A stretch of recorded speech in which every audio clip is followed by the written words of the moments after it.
welcome back to another class from Spindle TV, another Vectric CNC learning class. How are y'all doing this evening?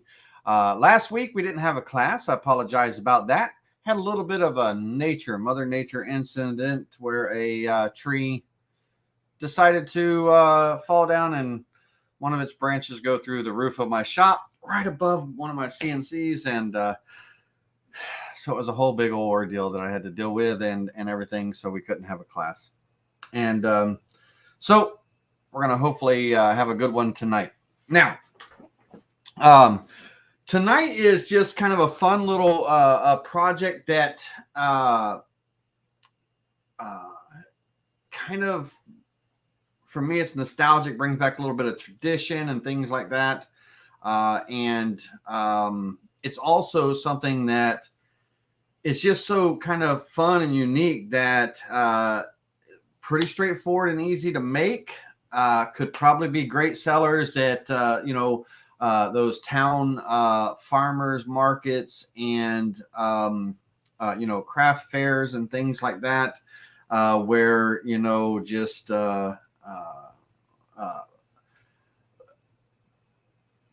down here in the South, everybody loves to cook, Southern cooking and everything. And so, any kind of kitchen utensils or things like that really do well for us. And I know it's not just the South, that's everywhere and all. And so tonight we're actually going to, we're going to be looking at making like traditional butter molds and stamps and things for making homemade butter, right? And stamping the butter or creating like a little decorative butter stick or pat of butter and things like that.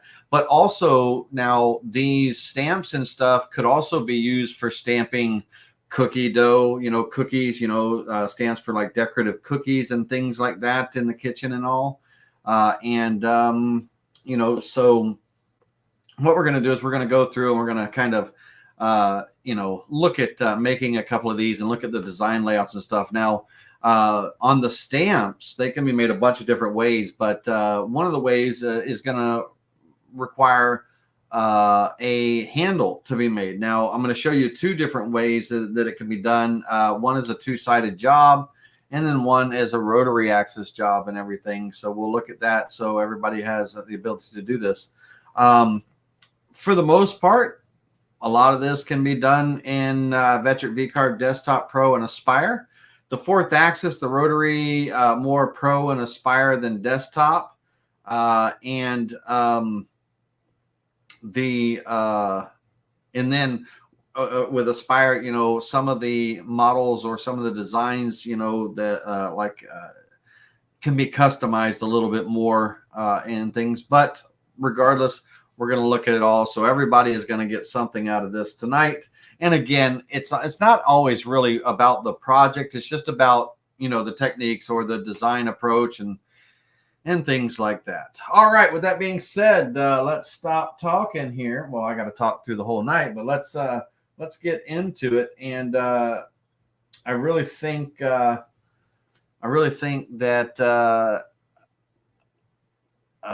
you're going to like this. I like it. I love cooking in the kitchen and baking and everything. And man, I'm a lately I'm a YouTube baker or a TikTok baker. I'll be watching TikTok, and anytime something comes on where they're showing something in the kitchen, I have to run to the grocery store or the dollar store or whatever it takes and, get a couple of little ingredients and give it a try because it looks so good.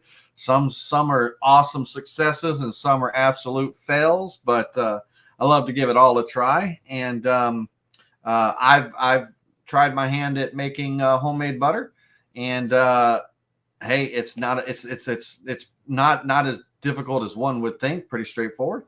And yeah. So yeah. Anyway, let's get into it. Let's switch over to. I am on camera 2 over there, and let's minimize me. So bear with me just a second. Let me get myself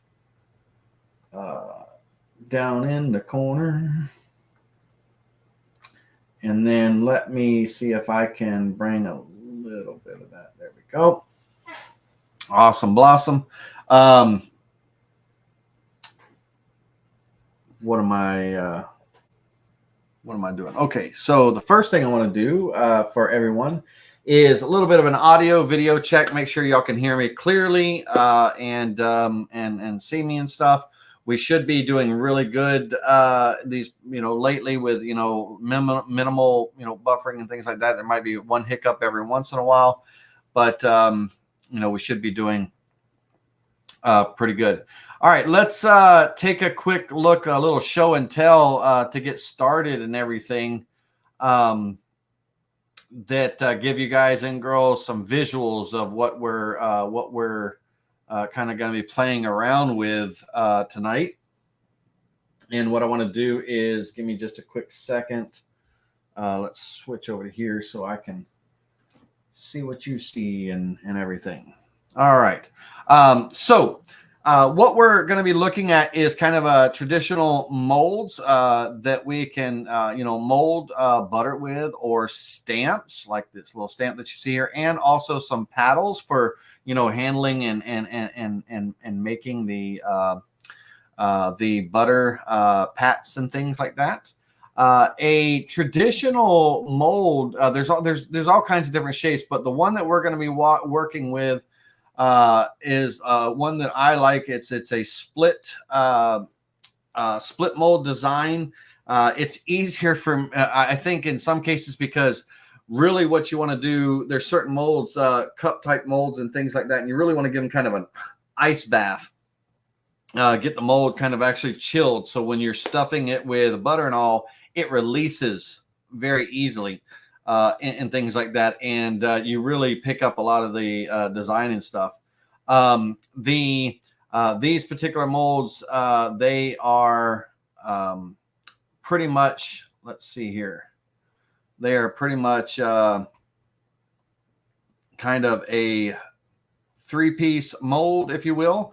A little bit of a hinge going on there, and when they come together, they close up onto a base, and the base will have some kind of, generally it'll either be blank, the molds don't always have to be round or anything. They could be all kinds of different shapes and stuff, but there could also be little patterns made into the mold so that the items can be stamped. And let's take a look at some of the, like a stamp, to give you just a general idea. Let's take a look at a general stamp. And so these stamps can generally are made out of wood and things, but what we're doing is with the stamps is we can make decorative kind of like pats of butter. And I'm going to tell you right now, if you're making your own butter and you do very well at making your own butter and everything, you can, a little bit of wax paper, wrap that up. You can take that to the farmer's market and sell that as well. You can sell it by the,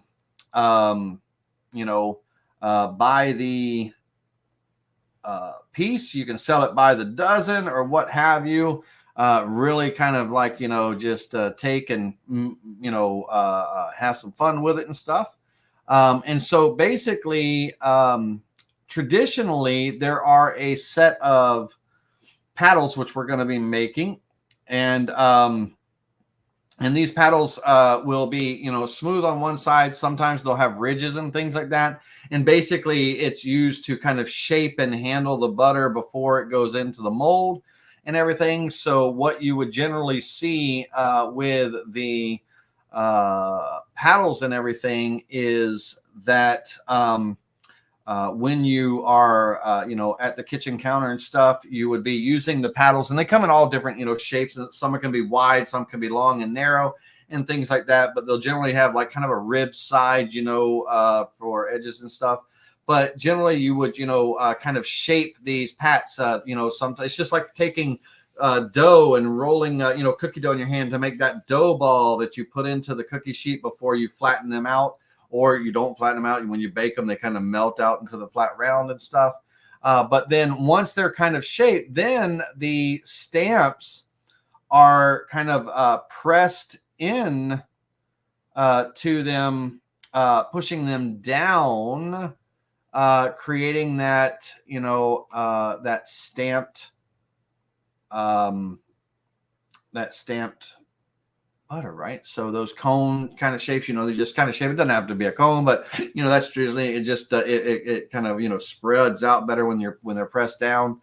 And most of the stamps are kind of a negative, type stamp, if you will.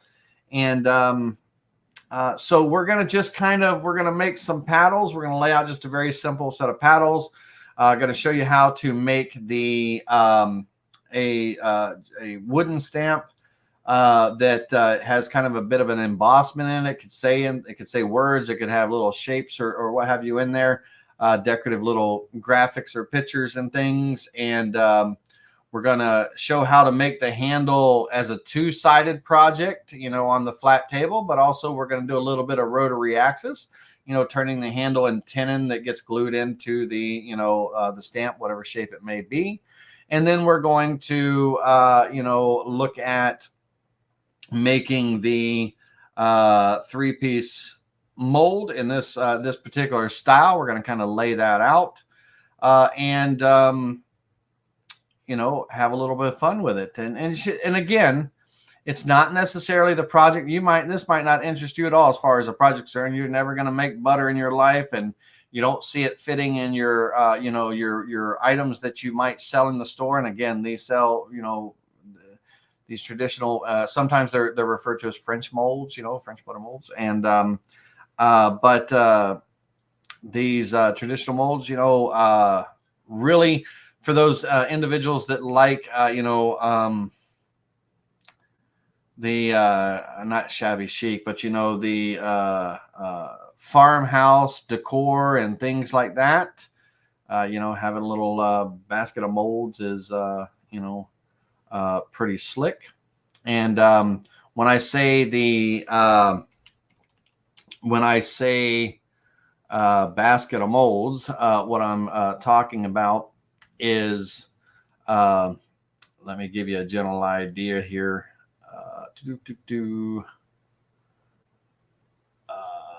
Let me save this image.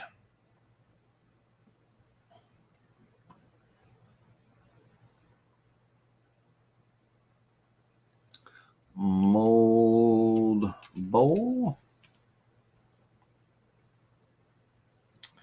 And let me see if I can open that up.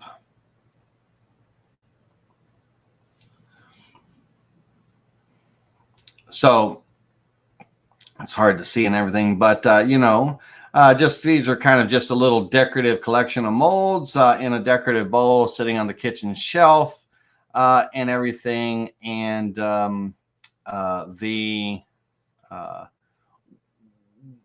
there's all kinds of fun ways to do things.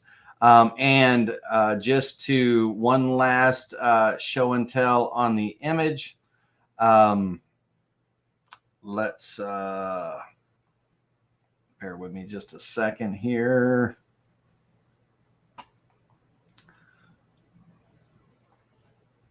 One second.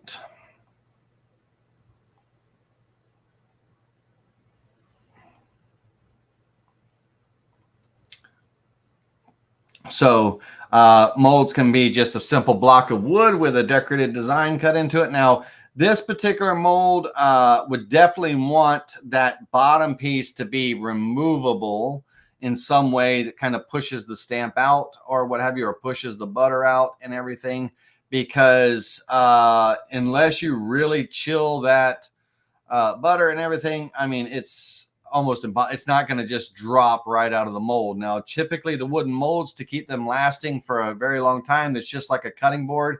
You can use mineral oil and everything. You can, from time to time, you can rub them down with olive oil and things and let that wood soak it in. And that helps kind of almost like a release, if you will, that mold release and stuff. But if when it comes to butter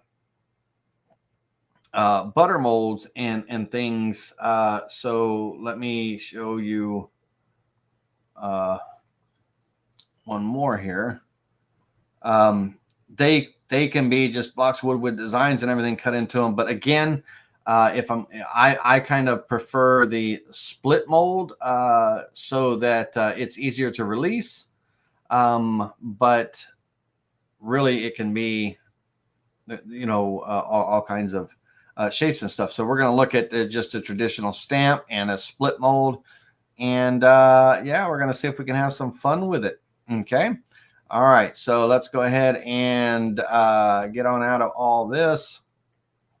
We're going to probably start off with making the paddles and go from there. So let's close out of all these things. I got all these things. All right. So ladies and gentlemen, with that being said, how do you get the butter home after buying it? Hold on, JR. Hold on, JR. Like, how do you get the butter home? Generally, the butter, you know, would be, you know, is chilled and everything. And so if I was selling at the farmer's market, you know, of course, I would have, you know, a cooler. There would maybe be, you know, a cooler of dry ice covered, of course, not, you know, the butter wouldn't be in there, but, you know, ice or something, not ice where, you know, I'd have a different container to where, you know, when the ice melts, my butter's not soaking in water, that kind of thing and stuff like that. But, you know, so you have these chilled blocks of water and, you know, generally, like, you know, butter, for me, butter doesn't go in the fridge or anything like that. It sits on the counter at room temperature. I have a butter dish, you know, a traditional little butter dish that that my sticks of butter stay in. So that way I have nice soft butter that I'm working with and all that stuff. But how to get the butter home? Carry it. I don't know. Well, let me know what you mean by that. Give me a second part of that question, because you would transport it home, right? Are you thinking that it will melt and stuff or something? That's not the case. Not with butter. You know, it'll be soft and everything. You know, temperature. And of course, if you leave it out in the 110-degree car in Florida or something like that, then that's another story. But generally, you know, people are going to the farmers markets 9 to 1.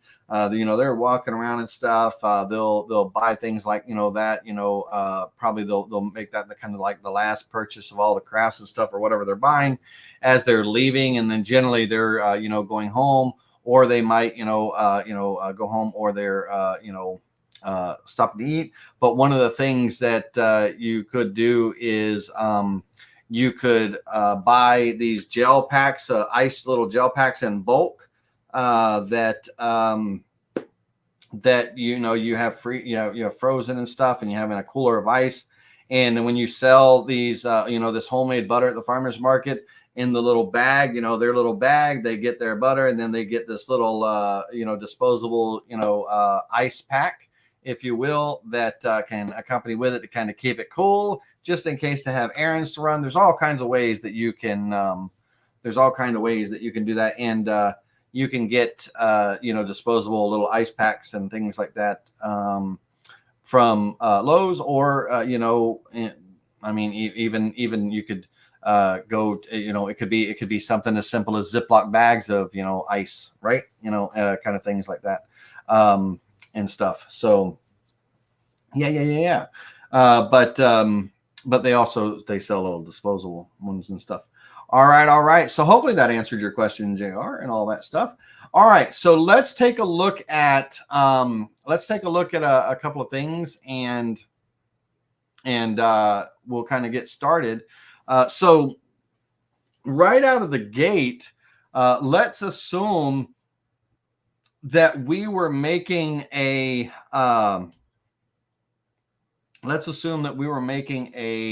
you know, a stamp, you know, for a butter dish. Stamps can be in all kinds of different sizes and shapes and everything. I got a 3-inch circle, 3-inch diameter circle here. You can have, they could be larger, they could be smaller, just depending on what, you know, what you're doing and all. But a nice 3-inch pad of butter, you know, that's got a good thickness to it and stuff like that. You know, selling, you know, individual items, or, you know, and you could be gourmet with it. I mean, the prices could be whatever the prices are. take a look and kind of just see what's, you know, comparable and stuff out there traditionally. But we're going to go with a 3-inch design here. And I'm going to, this would be, so our boards are going to, let's look at our job setup first. That would probably be a good place to start. Right now, I'm going to do a 12 by 12, and let's be realistic here. Let's go 12 by 11 and a quarter. So let's say a 1 by 12, right? So 11 and a quarter, 3/4 inch thick material. As far as the woods and everything, no pressure treated lumbers or anything like that, by all means, please, you know, because this is going to be, it's got to be food safe and stuff like that. You'll probably, for your finishes, again, you know, it'll be like almost like a cutting board. So mineral oil, a nice little olive oil bath or something like that, beeswax and mineral oil mix. You know, from time to time, as far as care and all, over time, they can, you know, take their fingers, wipe a little mineral oil on them, let them sit, you know, overnight or something before they plan on using them and stuff, to kind of really not season, but, you know, let that wood absorb that oil and stuff. It acts like it's a great release, but also it's a great conditioner to keep them lasting a long time. You know, for different types of material, I mean, you can do, maple, walnut, cherry. You can do oak. If you're going to do little patterns and designs and things, I'm not a big fan of oak because of the open poured grain. Sometimes the design can get lost in the open pour, and also, cherry's a great little, thing. But I don't know what I believe they would generally be. I don't know. Can't quote me on this because I honestly don't know. But white oak would have been because it's waterproof and stuff like that. Generally, you probably would have seen some of the traditional molds with that. But if anybody knows any different or anything like that, let me know. So we'll go from there. All right. So I've got a 3-inch design here. Again, 12 by 11 and a quarter by 3/4 inches. I'm going to be cutting these parts out. So I'm going to zero out on my machine bed, Z0 for the machine bed, and I'll just start in the bottom left corner. And we're going to click OK.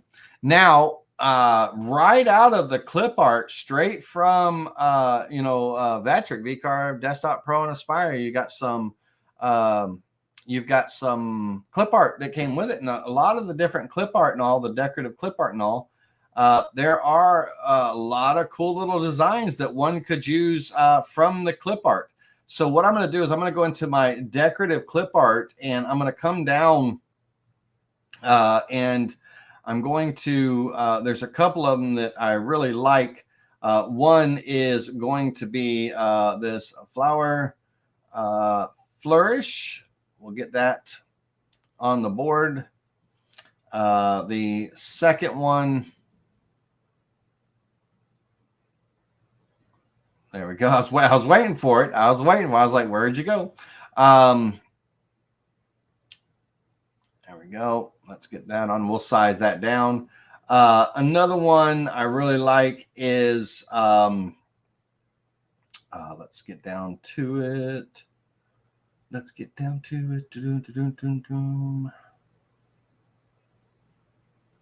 go with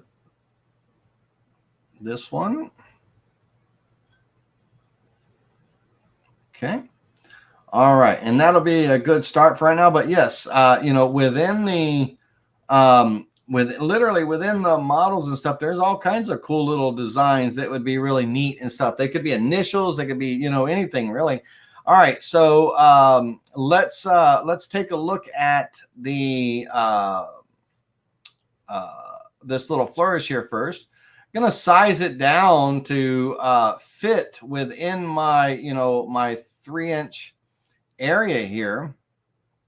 And when it comes to the stamps or the models, let me size it down some more.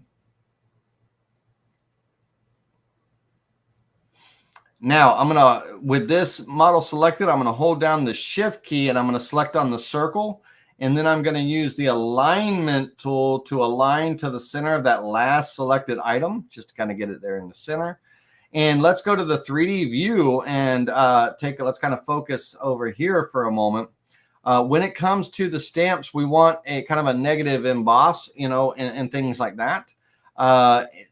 Generally on the whether you're stamping cookies or butter pats or whatever the case may be, generally you want that little design, whatever it is, to kind of be raised on the top of the butter or the cookie and things like that. So what we want to do is we want to make sure that in the components and everything, let's turn off some components for just a moment here.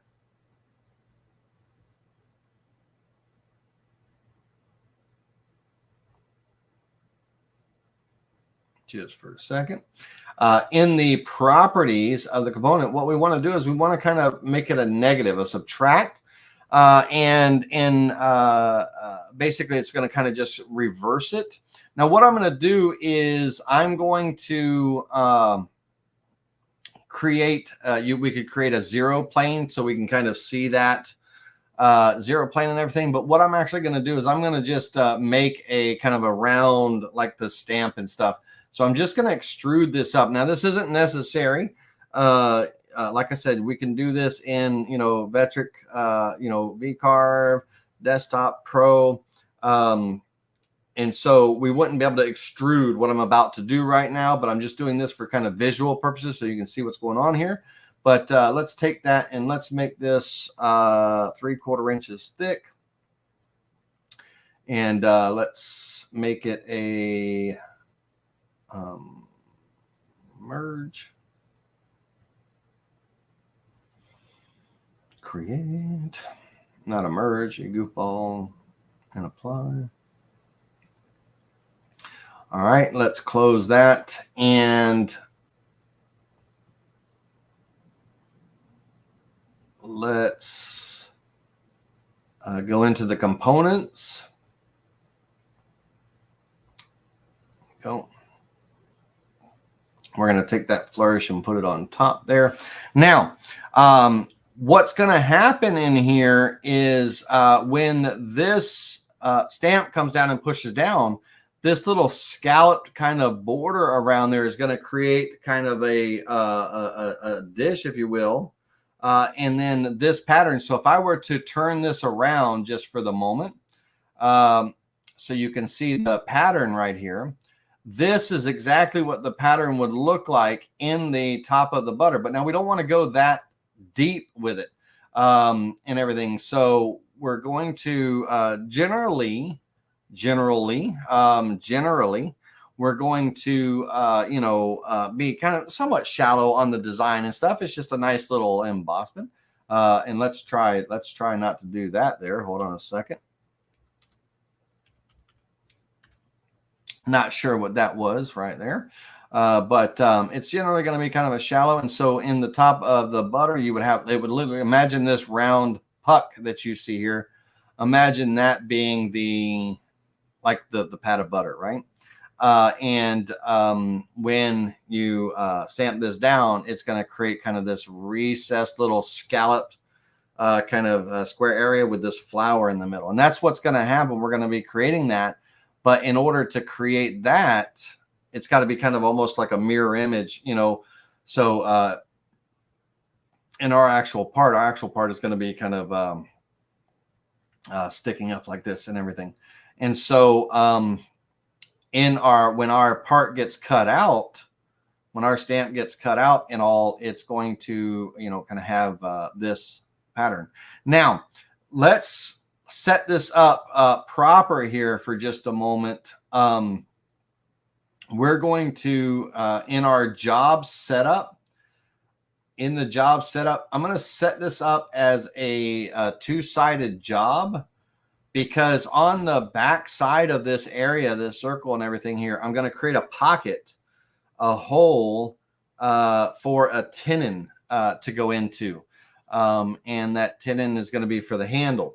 Now, Let me show you. Let me show you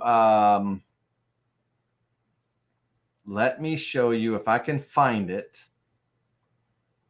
If I can find it very quickly.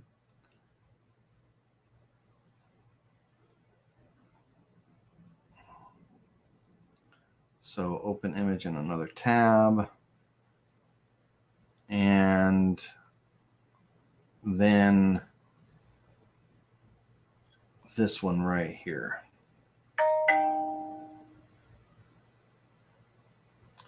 Open image in another tab. All right. So courtesy of Etsy.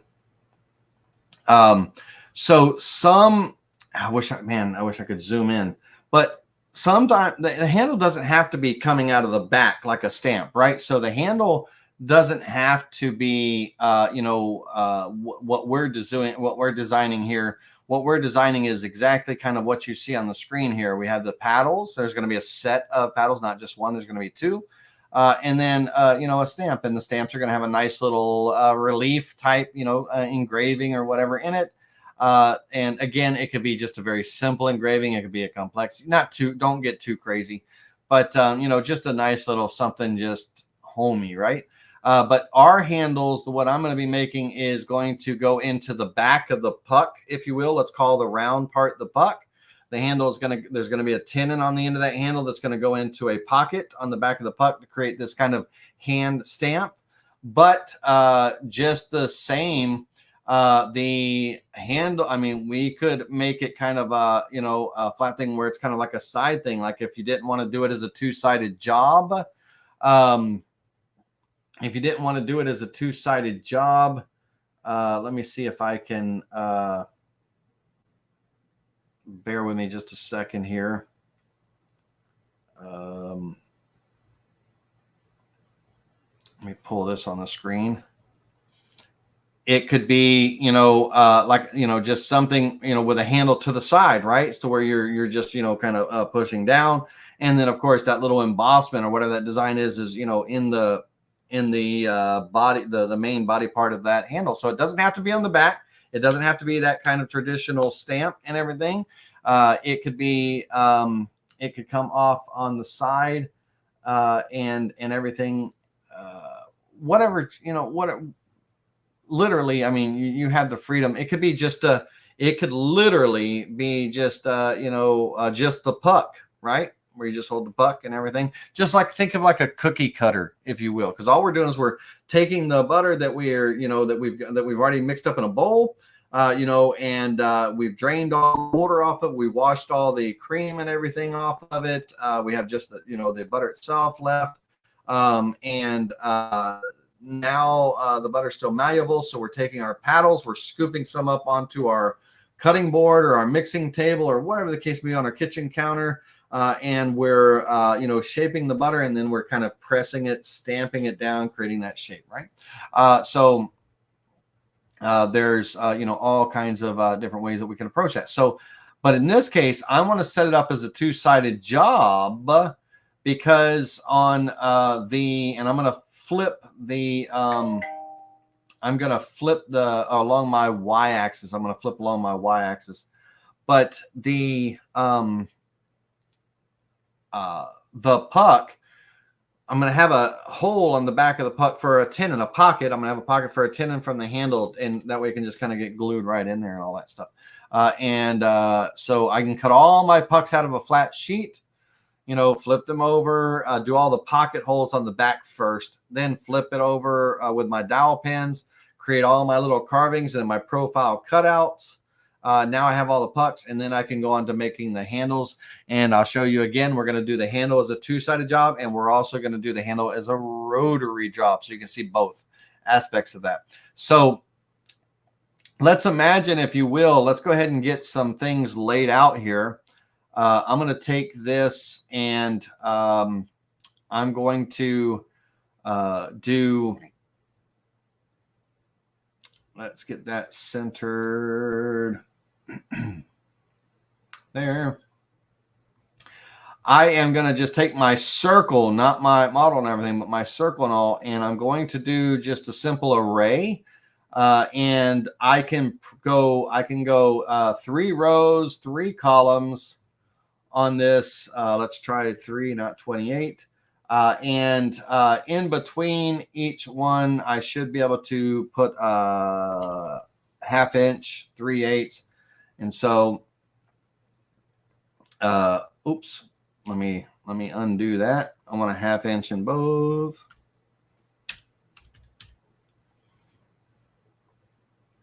Right. And then on here, I'm going to go ahead and center everything on the board. Right. So out of this little 11 1/4 by 12 inch piece of material, I can get 9 of these particular, flat type molds, stamps, if you will, not molds, but these stamps out and everything. And in the scheme of things, they can be all kinds of different things. Now we could do a simple little, it doesn't always have to be a model embossment, type thing. It could be just a simple V carve. So what we'll do is we will, bear with me just a second. Let me turn on my do not disturb on my phone so those alarms keep going off. So let's take and let's see what we can do.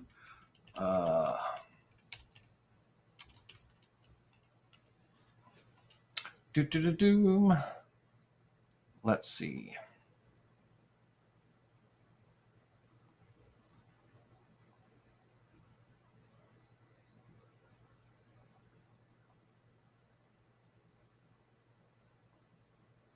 Okay, bear with me just 1 second.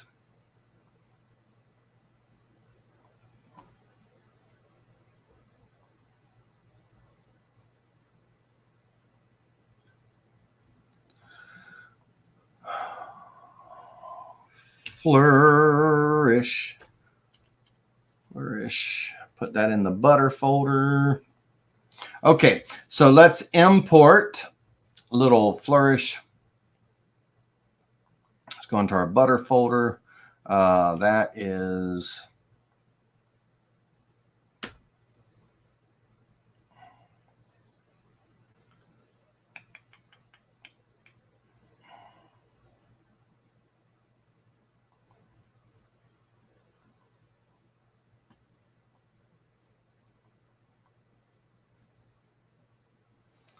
all right. Stop. I'm going to move that off to the side. Going to go into our trace bitmap tool. I'm going to turn the fading off. Step number 1, always fading off. I'm going to convert it to a black and white. I'm going to go bring this up to 75. Default corner fit for me. I'll bring the noise filter up to a 3. We're going to click preview, apply, and close. And then in our layers, we'll come in and turn off that layer. And so let's get this sized down. And then hold down the shift key, select this second circle here, and we'll align to the center. And let's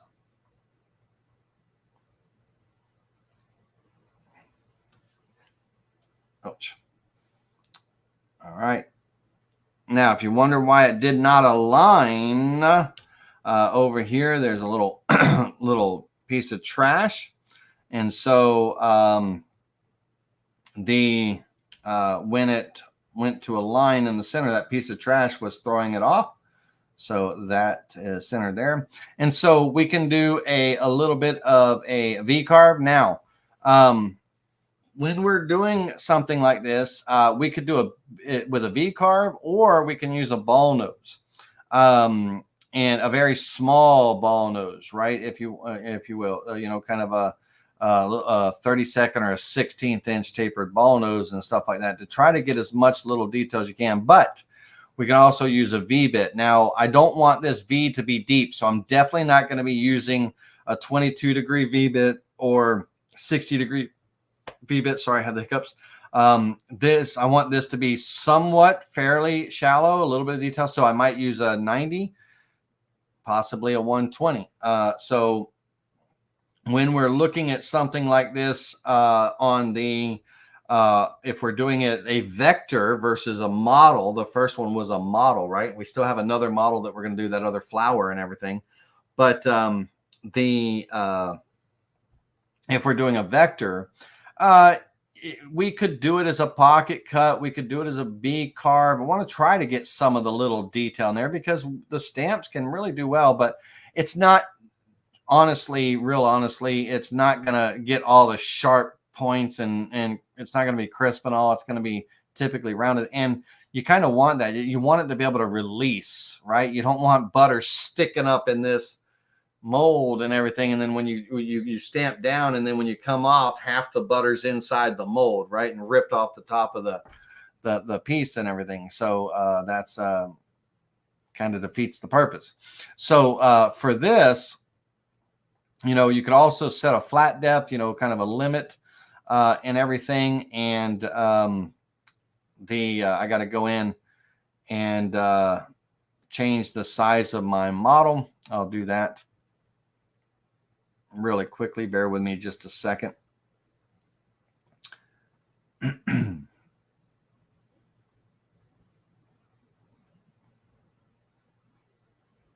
Okay. All right, go back into my setup, make sure that my error is turned off. Perfect. Okay. Let's click OK.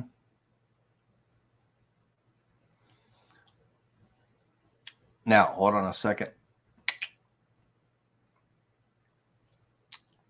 I need my model up there. Even though I'm zeroing out on the wasteboard, I need my model at the top of that material. Wasteboard's down here, top of the material's up there. I need the model up there.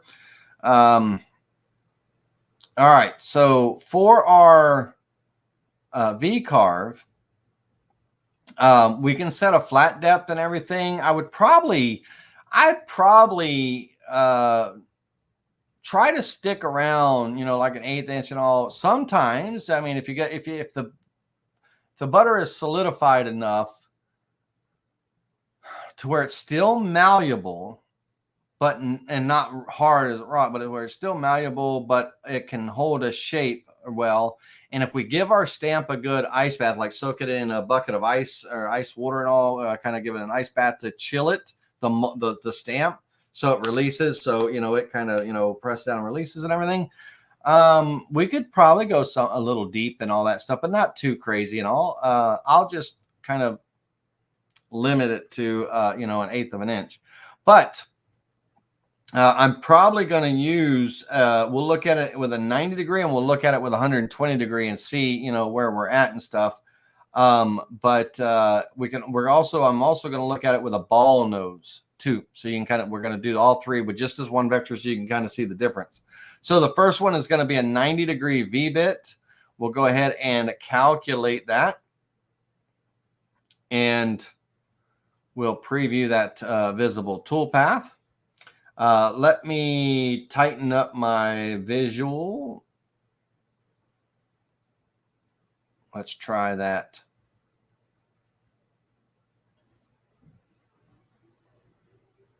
Again, let me change my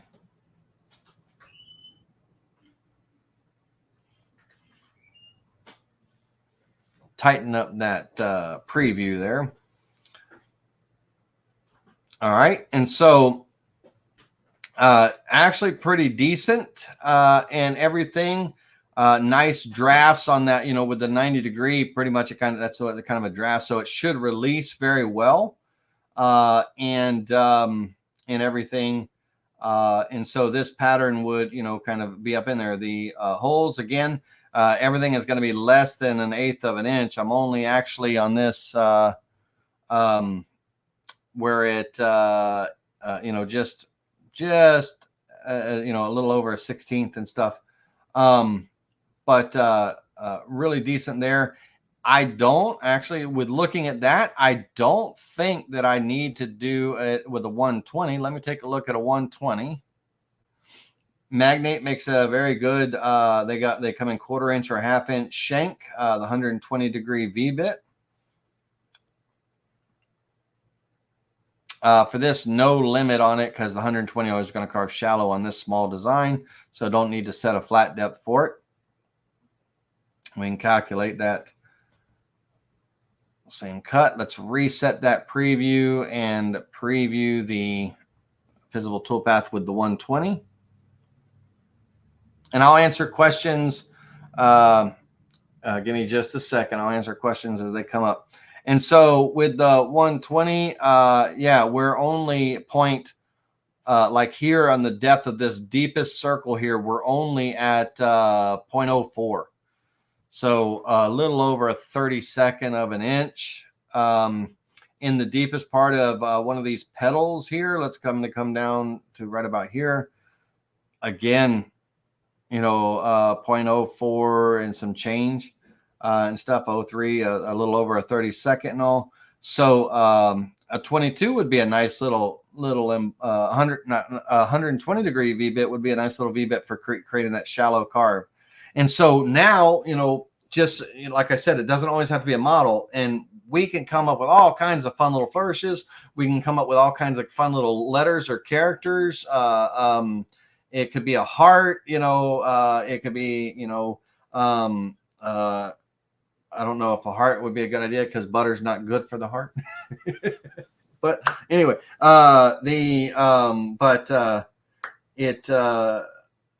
we could have all kinds of fun with it and everything. And also, like I said, these stamps could be used for cookies too. So we make our little dough ball, sugar cookies, you know, not chocolate chip, because chocolate chip, you know, the chunks and all that, but like a sugar cookie or something like that, where, you know, it shapes and all very well for Christmas cookies and all.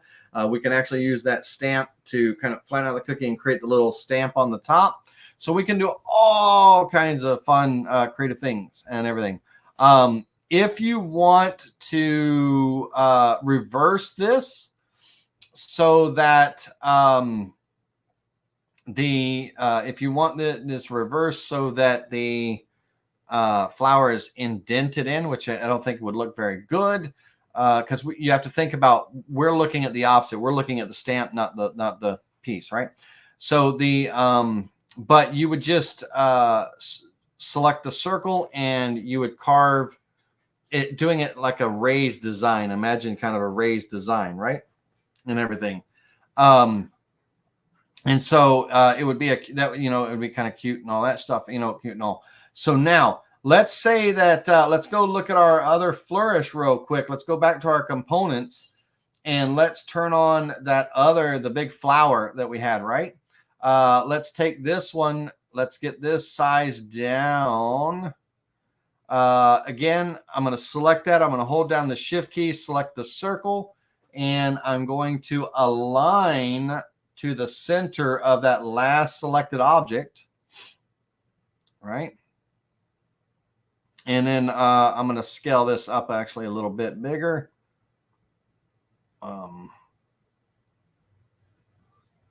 Maybe about like that. Could also do another inner circle, 2 lines, right? So that the little flower has like a little ring around it, you know, at the top and stuff. We could do all kinds of things. So let's look at this one in the 3D view here. Let's close this for a moment so we can look at our 3D models. Now, this particular one is, there's not a whole lot of detail or body to it, right? So again, it's just a little thing, but we want to reverse it. If we want the top of our butter to have this kind of shape where the bulb in the middle, the bud or what, you know, the flower is kind of raised, then in our components, we need to make sure that on our combine mode, it's a subtract. So everything is kind of, you know, turned around, if you will, you know, so that when it stamps, it creates that raised little flower at the top. So that's important, you know, so for whatever we're doing. All right. So we get the gist on the, you know, the stamps and all. Now let's come in here and let's take all 6 of our circular shapes and let's copy them to the other side. Okay. Let's flip over to the other side on our part. and let's create our center hole. Now, for the handle, the little tenon and stuff. Now, for the tenon, for the tenon and everything, I want a decent size circle. Nothing smaller than a 1/2 inch. And on that, so let's go with a. We'll go.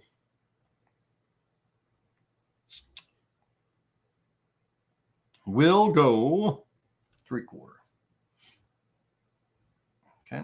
Now, as I put my mouse in the center there, it'll snap to the center of that circle if I have the smart snapping and geometry snapping turned on. So all I have to do is wait till my mouse snaps to that circle. It'll be a circle with a black dot right in the middle, a crosshair with a black dot. That lets me know that I'm in the center, and I can just left click, to kind of drop those in. Or I could have created an array and laid them out just like I did the big circles and everything. So now here, again, now remember our parts are our blank piece of wood, 11 1/4 by 12 inches by 3/4. Now this tenon does not have to be very long. We need to remember the depth of this tenon because we need to transfer that to the handle when we're making the tenon on the handle, this is going to be the next step. But so on these holes here, it's just a simple pocket cut. And we're going to go on this. I'm going to go halfway down. So 3/8, 0.375. And so my tenon's going to be 0.375. 1/4 inch end mill is fine. This will be the tenon pocket mortise, right?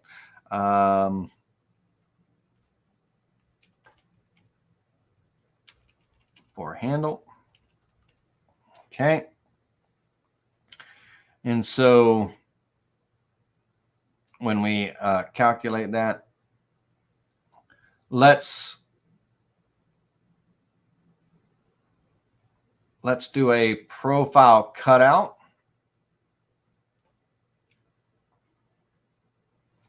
Just so you can see, profile cutting all the way through the material. Z equals or T equals gives us our cut depth. 1/4 inch end mill. We'll stick with the 1/4 inch end mill. Cutting on the outside of the line. And now I would probably use tabs, right? If I'm not using two-sided tape. If I'm not using any kind of vacuum clamping or anything like that, I'd probably put tabs on this to hold the parts, from moving around when they get cut out and everything. And then I would end up taking these parts over to a router station or whatever with a flush trim bit to bring those tenons down to the sides of the part that's cut out, or I could sand them down, whatever the situation may be. But in this case, for visual purposes, I'm not going to put the tenons on there so I can make the waste disappear for preview purposes. And so if we preview this,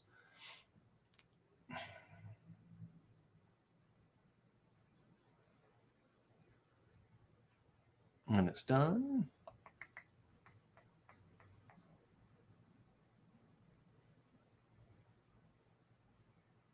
Lenny, for the tenon, you could use a 3.5 inch peg, which can be purchased. Yep.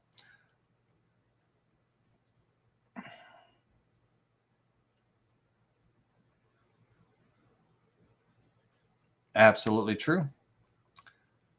All right, let's get rid of the waste. All right, so imagine, if you will, visually, right? Now, the upper part on the back side, I definitely would be either sanding, or I would be using a router bit to do a round over, right? And I'll show you, we can actually create that toolpath too if we wanted to do it on the CNC. But on the back side, I want to round it over, not a big round over, 1/8 inch, 1/4 inch or something like that, to just soften up that back side and everything. But if I didn't do that, then I'm absolutely going to make sure I sand off and break those edges. Don't want those sharp edges and things like that. But so on the back of our pucks, we would have the tenon that our or the mortise where our tenon is going to fit into, or a 3.5 inch peg, with a 3/8 inch diameter on it. Either way, and then on the other side, I've just got that one stamped, for right now for preview purposes. But we would have that. Now let's really quickly on this back side. Let's do a round over. So we'll come in here and select those outside circles. It's going to be a profile cut. I'm going to go 1/4 inch deep. I'm going to use a Whiteside 2050 roundover bit, which is an 1/8 inch roundover. We'll look at a bigger roundover as well too, but for right now, the first one's going to be a 2050. That's going to give me an allowance offset. I need to step over -0.125 based on the dimensions of that bit and everything. And also based on the dimensions of the bit, we're going to go 0.25 inches deep. When we calculate that and all, let's flip this over so we can see. Let's preview that visible toolpath, and let me make sure I'm not a goofball tonight. Negative, it's got to be a negative 0.125. I just want to make sure I got it right before I screw up there. All right, let's go ahead and preview that toolpath. So preview the visible toolpath, and what that's going to do is simply, let me get rid of the waste. Turn this a little bit. So just going to kind of round off that back edge. Now I actually want the front edge. I mean, I'm going to take some sandpaper and just break the edge on the front, but I actually want it flat. When I'm sanding these pats of butter and everything, I kind of want it flat. I don't want it I don't want it too rounded over and everything, because I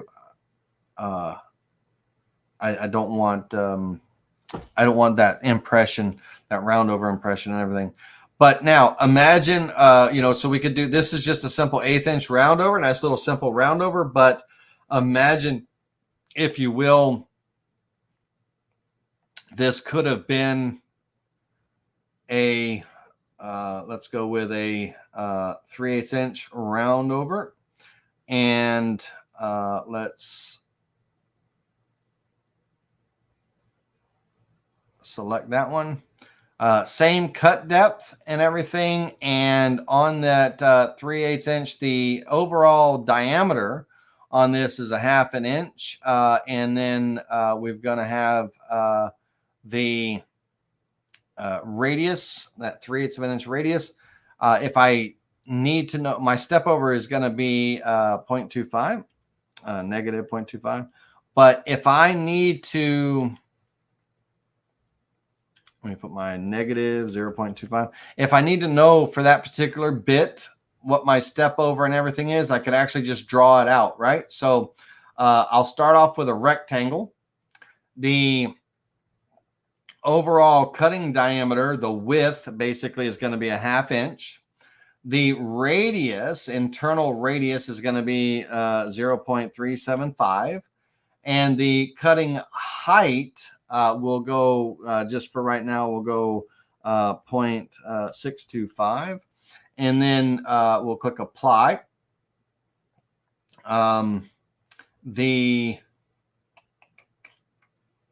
Let's close that. Let's go into node editing.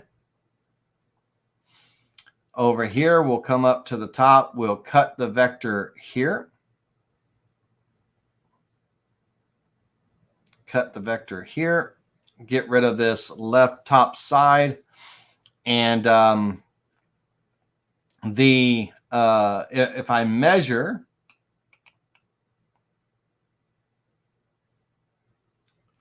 vertically from the top of my roundover to the bottom of the roundover, vertically, we're just about a little over 0.25, so 0.2559 in this particular case.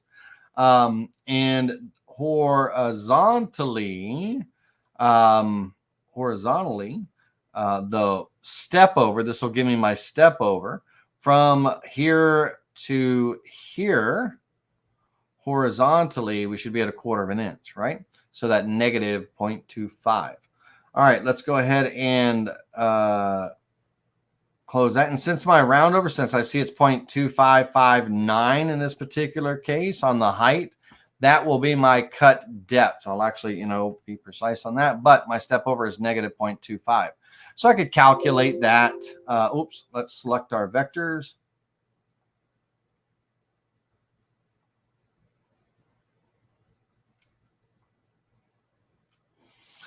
Calculate. So the negative on this, for those of you that are new to the Vectric software, the negative on this, we always, when we have a circle, let's go to the 2D view real quick. In our case, our circle, our outside perimeter, right? That's what we have selected. That's what we're calculating the toolpath on. If I need, imagine that my bit is set up to cut off on the outside of that shape. And so the side of my bit is going to be cutting right up on the line. Now, if I need to cross over the line, I don't care if I'm cutting on the inside, then I got to cross over the line, towards the outside. If I'm cutting off the outside, like I am right here in this description, then I want to cross over to the inside, right? So anytime I'm crossing over the line, it's a negative. So in my profile toolpath, that allowance offset, if I need to cross over the line, I don't care what direction I'm going, left or right. If I have to cross over the line, it's a negative number. If it was positive, then I would be cutting away from the line. So if we were to, when we calculate this toolpath, if we were to look at the solid view, my bit is crossing over the line by that 1/4 of an inch, right? If I were to calculate this as a positive number, and we look at that again, excuse me, we would see that my bit is cutting away from that line by the 1/4 of an inch is a positive number, right? So anytime we're crossing over the line, I don't care if we're on the inside of the line crossing over to the out, or if we're on the outside of the line crossing over to the in. Anytime we need to cross over the line, it's a negative number. Okay, cool. Let's go back in here and make this a negative. Calculate. And then simply put, we're going to hit undo last, which is going to get rid of the roundovers that we did there. And then we'll preview that visible toolpath. And this will be just basically all this is going to do is give us our 3/8 inch roundover, just a larger 1/4 inch roundover, basically of the 3/8 inch, that. And whoa, hold on now. Hold your horses there. What bit did I have selected? Give me just a second there now. 1 inch overall. 1/2 inch was my depth. 1/2 inch was my depth. 1 inch diameter. I didn't see that 1 inch diameter. So that means stepping over, if that's 1 inch, 1/3 of that is 5/16. All right, let me redraw that shape. 1 inch. Radius is 0.375.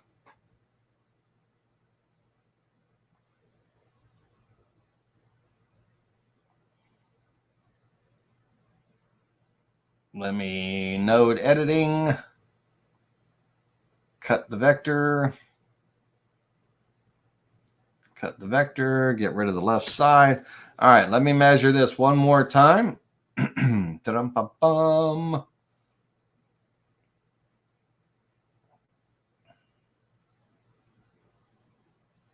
horizontally from here to the top of that roundover is horizontally is going to be 0.3125, and vertically from here to here 0.3125.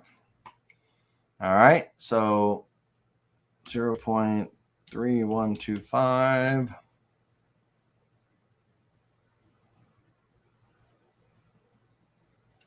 Now,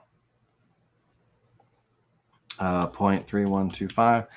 On this, if my cut doesn't act right again this time, then that means that the profile, this profile wasn't drawn correctly when the tool was added, because that's what should be what I'm doing here. So let's go back in and recalculate that tool path.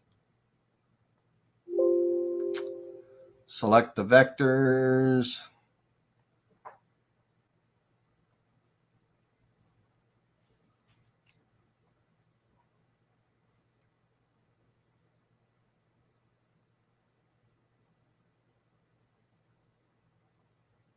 Now, the reason why this is cutting so deep, right, and not cutting from the top, just so you know, is probably going to be because I'm zeroing out on the wasteboard and the software. If we go look at our material setup,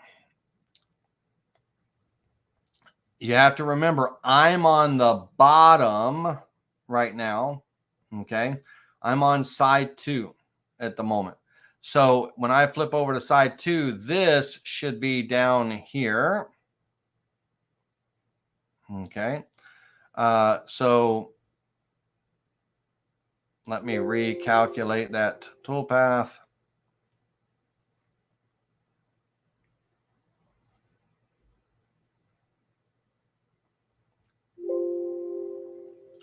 All right, let's preview that one more time.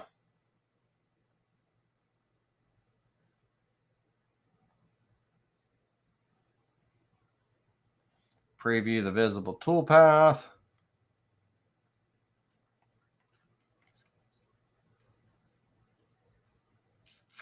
Don't steer me wrong.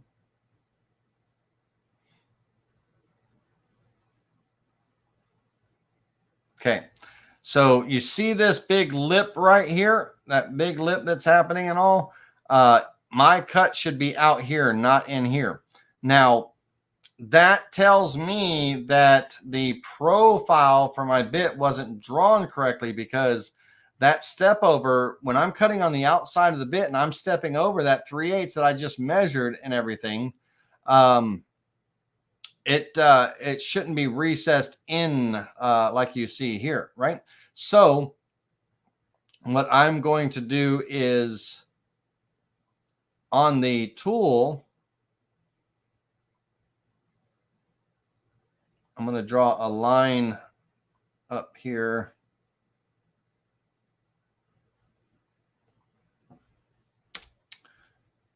All right. I'm going to select these two vectors and I'm going to make them one. I'm going to join them together as one vector. I'm going to select that vector and I'm going to go into my tool database. In my tool database, I'm going to add a new form tool, and it'll draw the other half and all. My diameter's in there. It'll be a 2 flute. My pass depth is going to be 0.3125. I want to do the round over in one pass. The step over is going to be 33.3% of the bit, a third of the bit. We're going to go on this. It's a 1-inch bit, so we're going to go 16.5 and 75 and 20. So we'll click apply and OK. All right, let's go in and that round over, for some reason the drawing of it's wrong. So that's okay. We'll get it right this time. Now, based on my math and everything, this should be right. So if I undo this last, and again, if I'm digging down to, incorrectly or something, then I got to go look at my material setup. It might be because of the way I'm flipping or something. Who knows, what it is, but let's take a look.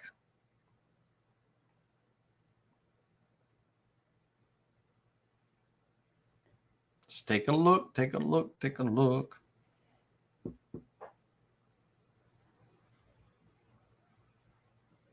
Yes, really good Christmas projects, Ronnie, for sure. I'm just now catching up on the comments. There we go. That's the round over I'm looking for. Let me get rid of the waste. Okay.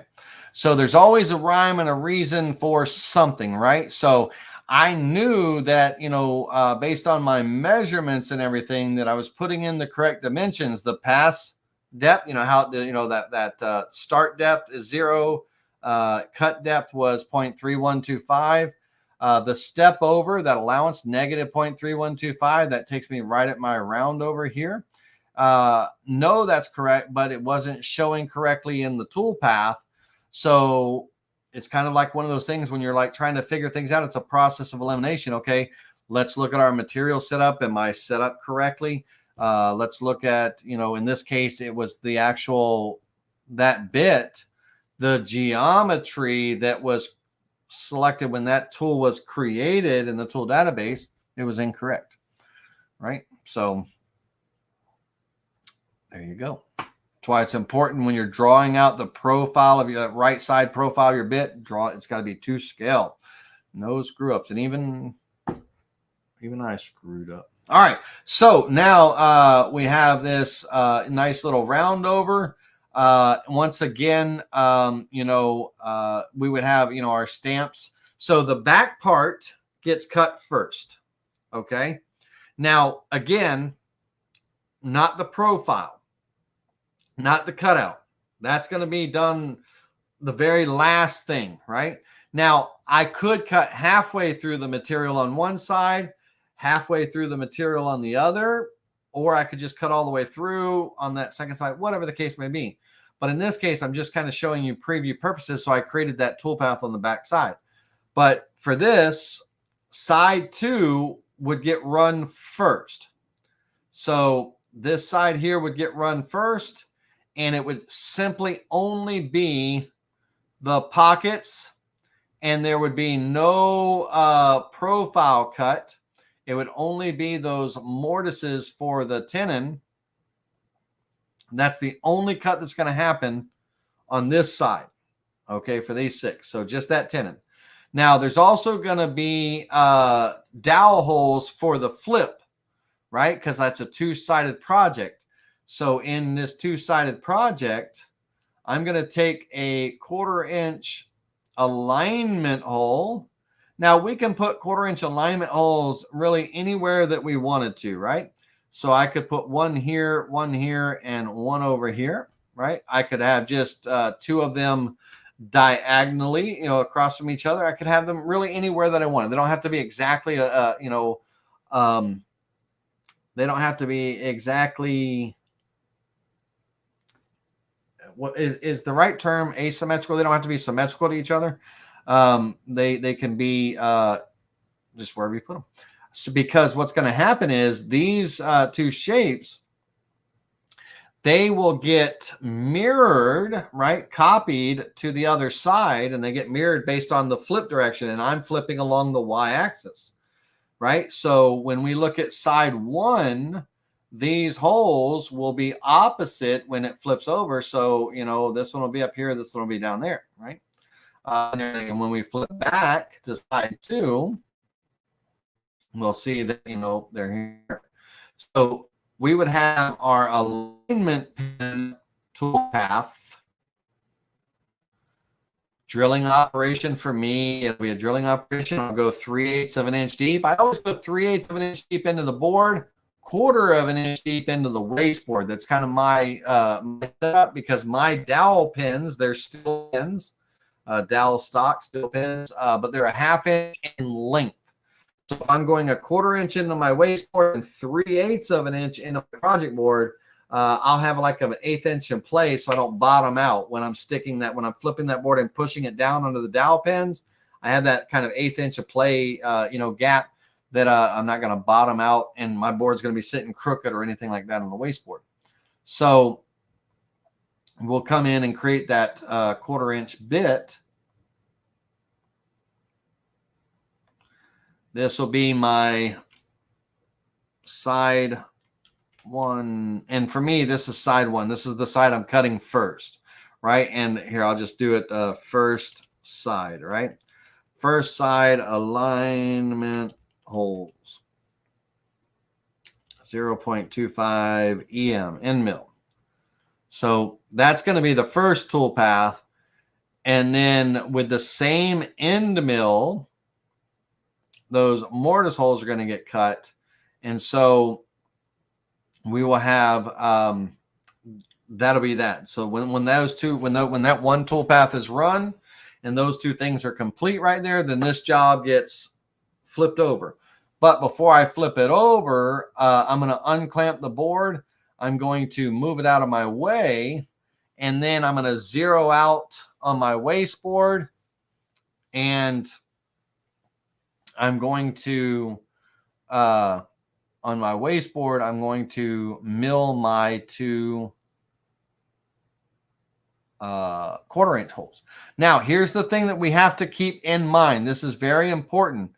My job setup. So the job setup is very important. If we go look at the job setup here, okay,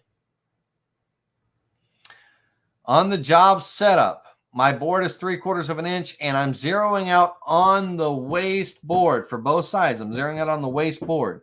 So what that means is when I zero out on the waste board, it knows that I have a 3/4 inch board. So it's going to raise up and it thinks it's drilling the holes in the top of that board.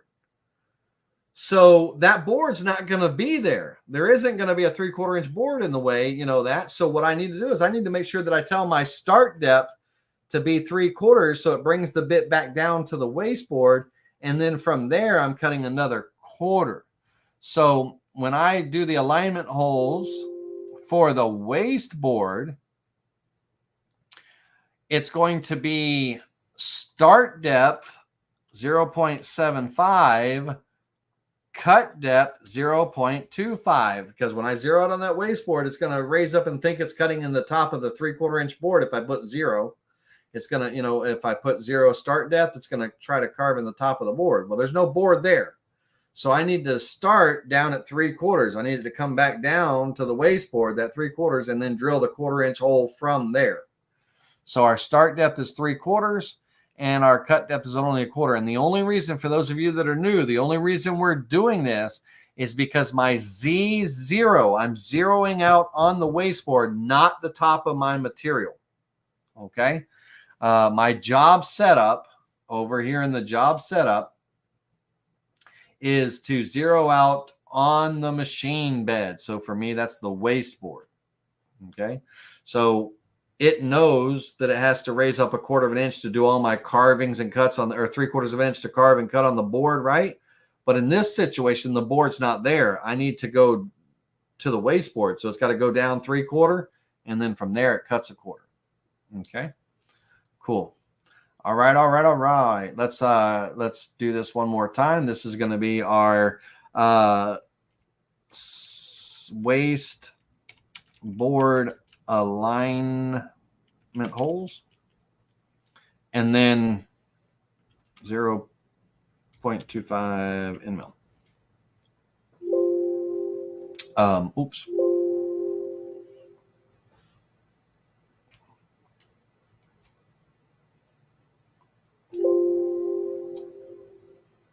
And let's look at this warning, just so you know, right? Current tool cutting depth will exceed the material thickness. The material thickness is 3/4. The cutting depth is 1 inch. That 1 inch is true because it's going to raise up in the air 3/4 and it's going to come down 3/4 and it's going to carve another 1/4 of an inch into the waste board for 3/4 plus 1/4 is 1 inch. So we click OK because that's how we set it up. And we know that. All right. So we have our pucks, we have our tenons, mortise and all. Now let's do the handle. Okay. So I'm going to create another sheet. First time we're going to do the handle, we're going to do it. We're going to do the handle as a two-sided job. We'll lay that out first. So for this, I really my handle, I'd like to have a decent size, handle for a comfortable grip. It doesn't have to be really big or bulky or that too much or anything, but at least my blank stock needs to be at least inch and a half, right?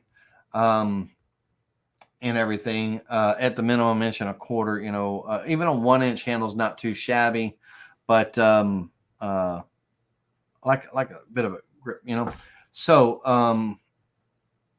my sheet, I'm going to make this, it's going to, my handle, I only need my handle to be about, I'm going to just go like 4.5 inches long.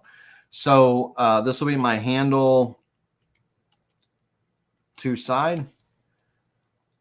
And so on this piece of material,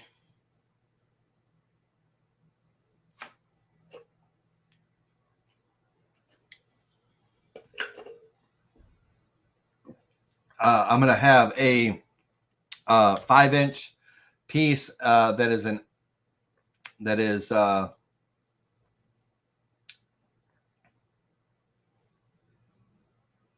we go, 2 inches and then 1.5 inches thick.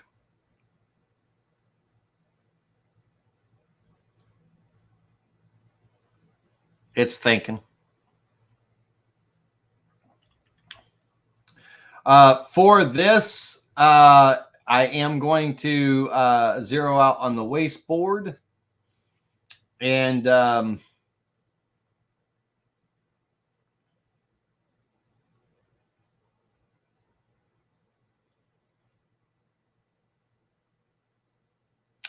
me think about this for just 1 second. I want to make sure that my handle is perfectly sized.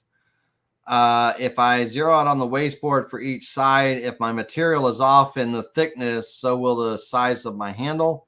So I'm going to zero out on the material surface for side 1, and for side 2, I'm going to zero out on the waste bed, so it's off the same face. Do I want to do that? Give me just a second here. Let me think about my method of coming down from one face and then coming up. Yes. Okay. So zero out on the material surface, the top of the board for 1, and then when that board gets flipped over, that face will then now be on the wasteboard. So I'll zero out on the wasteboard for side 2. All right, let's go ahead and click OK.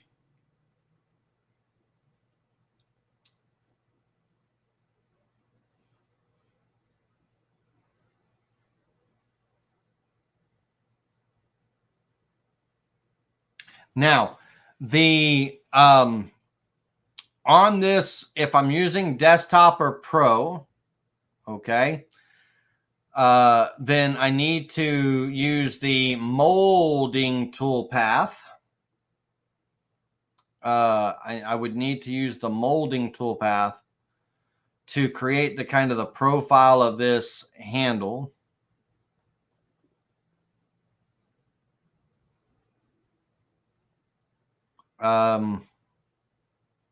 If I have a spire, I'm going to make the model of the handle. It's a I'll do like a 2-rail sweep.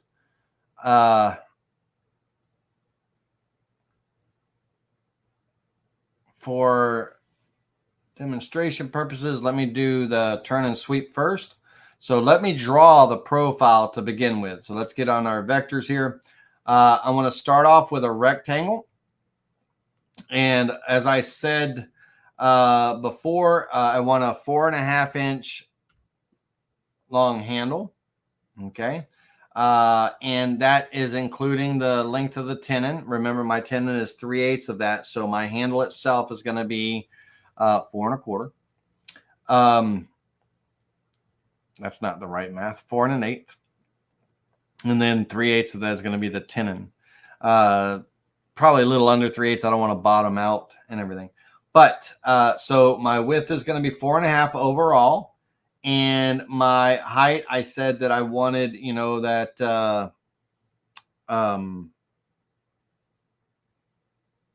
inch and a half. But when I'm drawing my profile, I'm only drawing half the profile, right?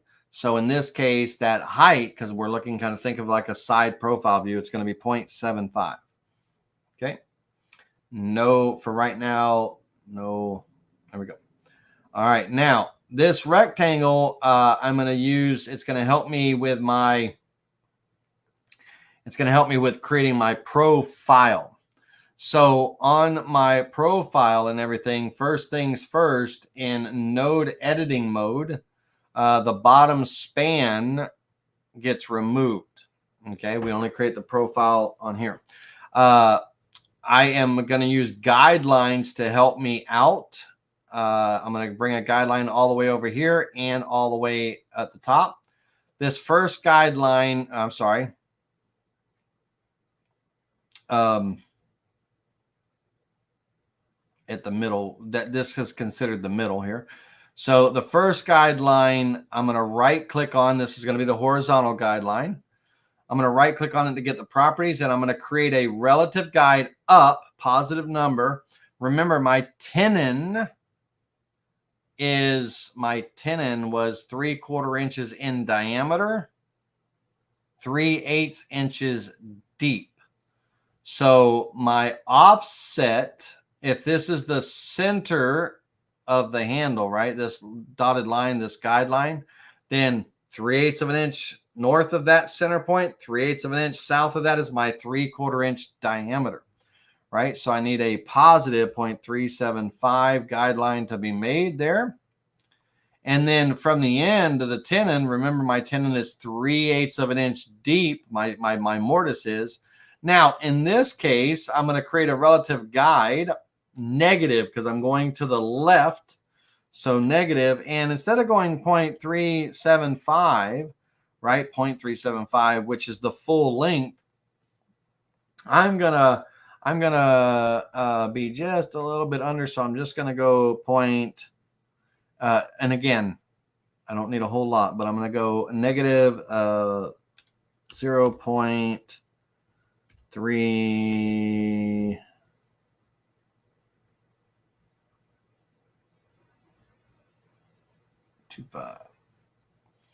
Okay, we'll go ahead and create that.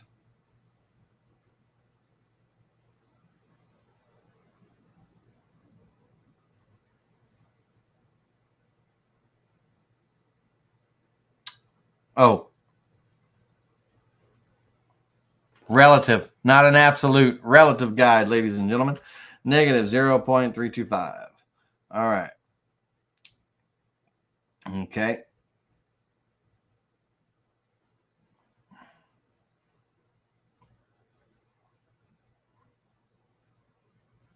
Bear with me just a moment. Select the right guideline, Laney. There you go. All right. And create guide. That's what I'm looking for right there. Okay. So now on this here, going back into node editing, I can go ahead and insert a node here, a point there. Missed the mark, so let me drag that over onto, there we go. Okay. Come up here. I'm going to insert a point. Okie dokie. Now I'm going to grab this and I'm going to literally bring this over to this intersection to create that tenon. I just literally drag that line, that point over to this intersection here to create that half of that tenon. Let's turn the guidelines off so you can see what was created there. Okay, now on the handle, what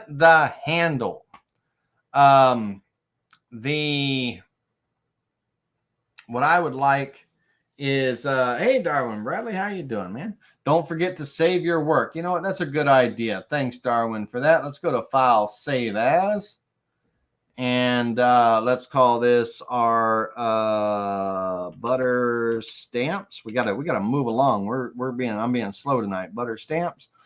All right. So on this handle and everything, what I'd like to have is when this handle comes into the imagine. Let me just kind of draw a visual here. Imagine I've got my stamp, right? So imagine that this is my stamp right there. And this is the handle inside of that. And this is, we're only looking at half of the handle. So let me flip this down. Mirror, flip, bottom, right?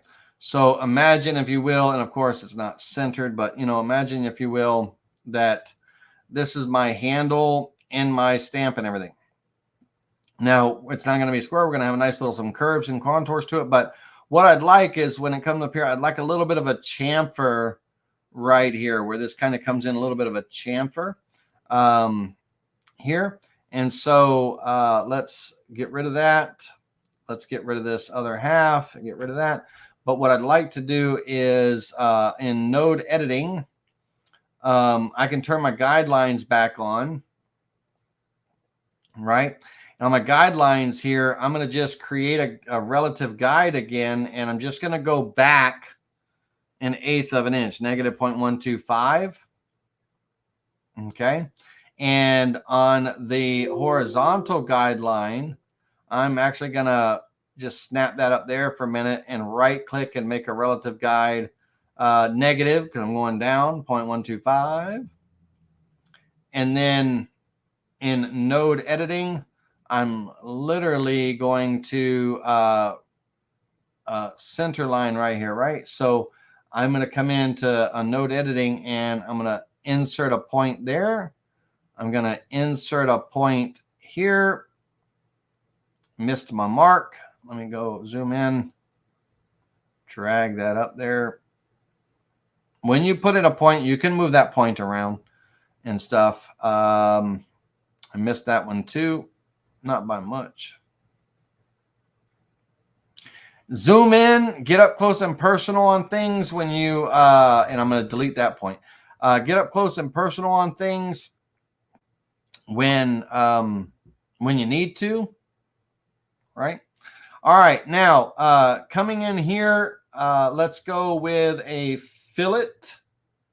I'm going to use a fillet.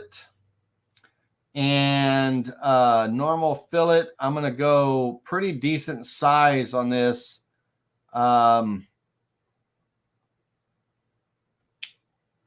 it's actually pretty good right there. And then I'm going to go into node editing. Let's turn off. I can turn off the guidelines now. Now it's all freehand from here. This is going to be a Bezier curve. And I'm literally just going to kind of create a nice curve. This one will get smoothed out in just a moment, but I want that handle to kind of come in. It's going to come, over and then chamfer to that. And so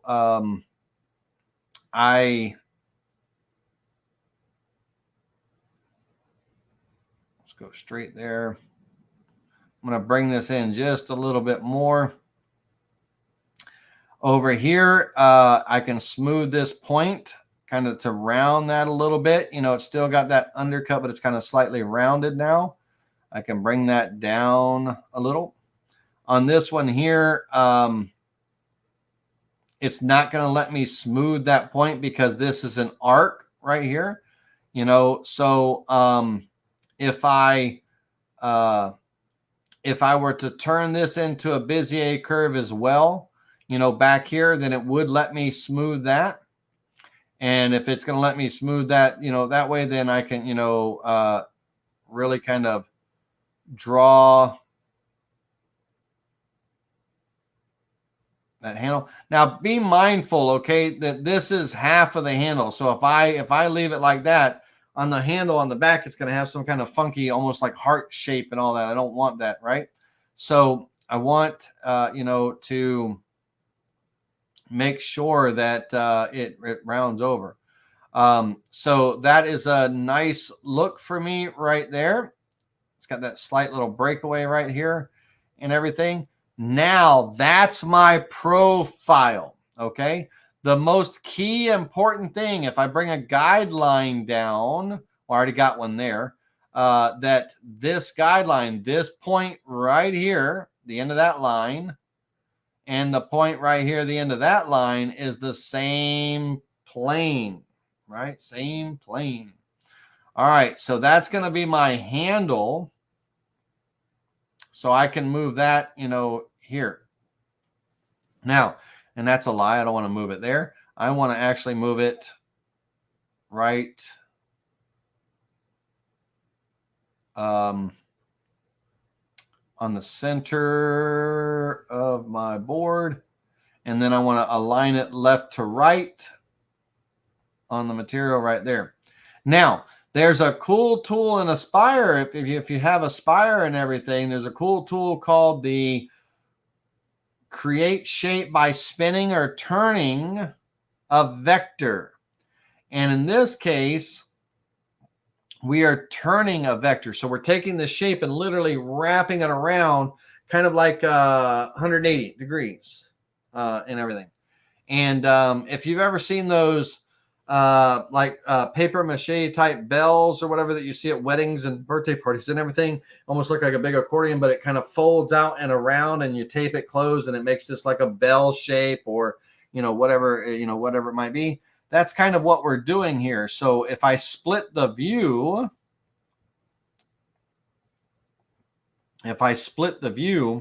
what you're going to see when I do the turn and spin, and I click apply, it's going to create this shape. Okay. Now this is only half of the handle, right? But it's creating that half of that handle. Now, this model that gets created, in the components, it gets copied to the other side.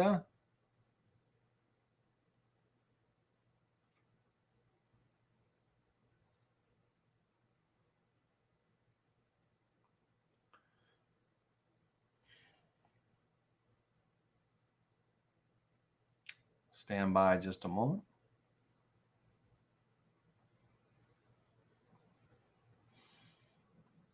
And you should see kind of the full handle,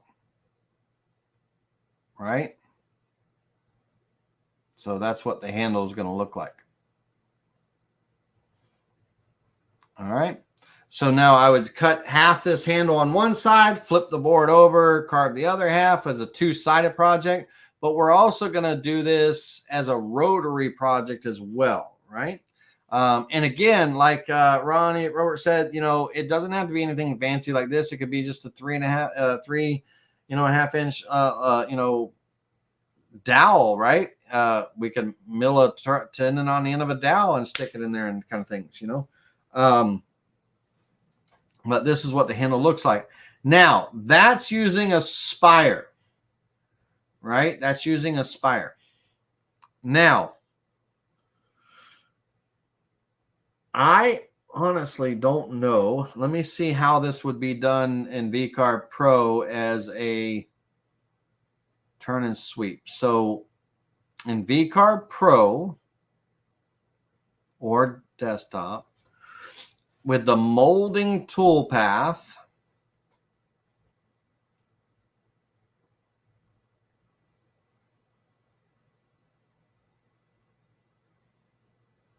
And my part right now exceeds the thickness of my material. My material is only 1.5 inches. So that means that I need to, that's important. I need to size that down. Let's go to the component. Yep, I overshot. When I drew that shape, I overshot my 3/4 inch by just a little bit. So I'll bring this down to 0.73. And I need to make sure I do the same thing to the other side.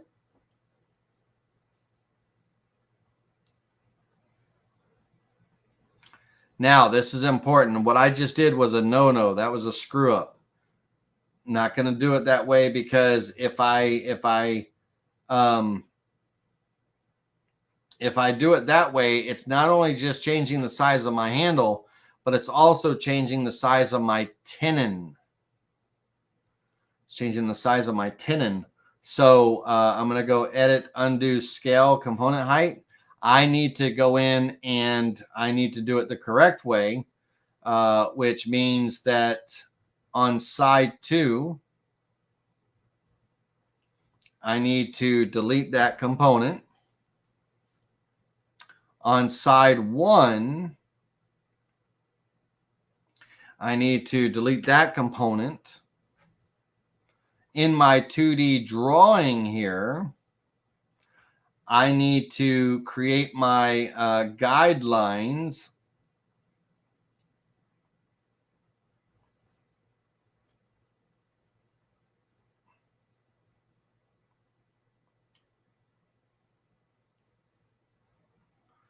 And I create a relative guide up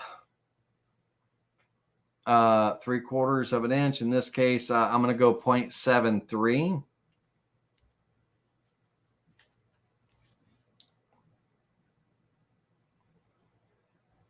Okay. My tenon has to stay that 3/8 inch, right? My part here has to be less than this guideline. If I'm going to go 0.73, I could go 0.75, right? But it can't exceed. Otherwise, it's going to be bigger there, right?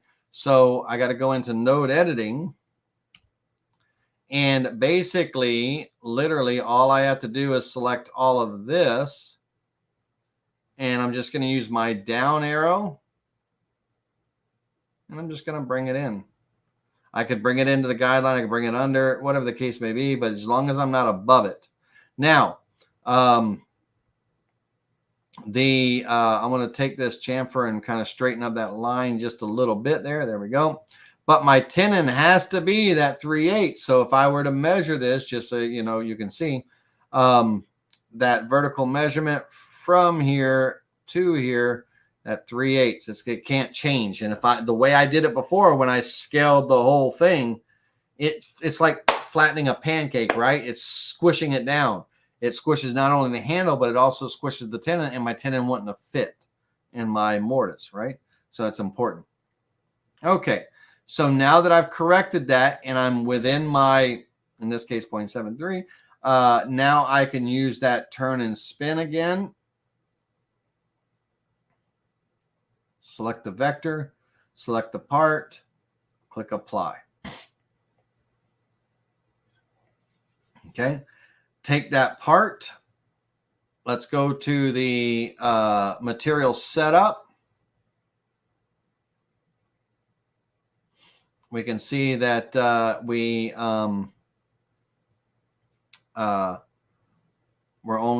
part's only 0.71. That's going to be great.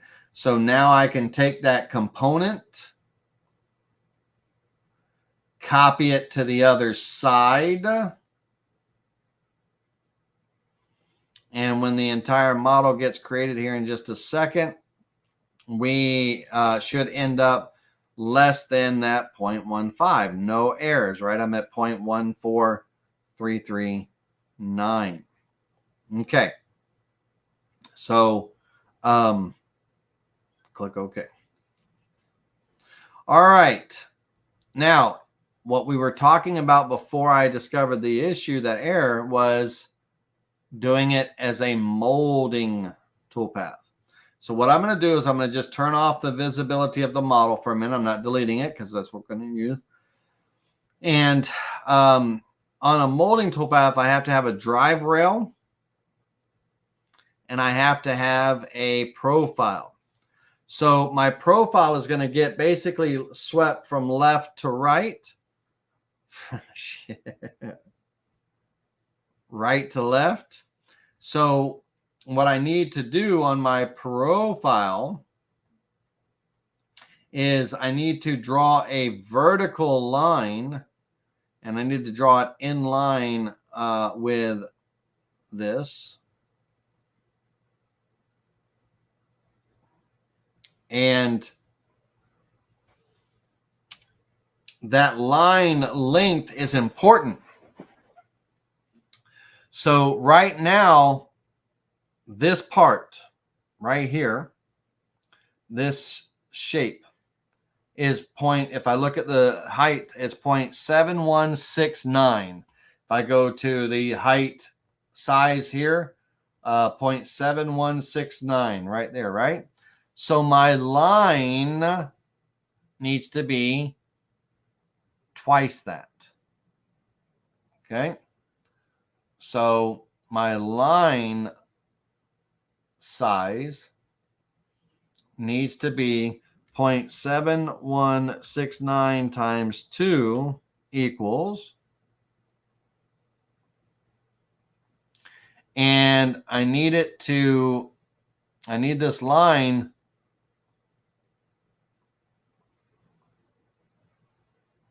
let me close this tool. I need this line to line up on this guideline here, but I need it to also line up with the end of the tenon. There. Okay. Now, molding toolpath. If I believe this will work. We need to select our drive rail first. Hold down the shift key and select our profile last. And if we did everything right, we should see these lines go all the way to the end of that profile, which they do. Okay. So that means we drew our rail on the correct side and it's sweeping the correct way. And so the 0.7169 is my depth. So we're going to calculate this.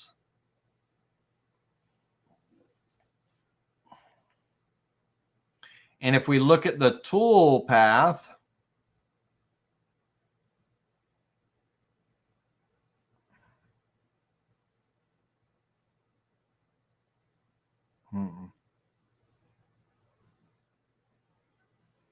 it just sweeps it straight. So it's not going to round it.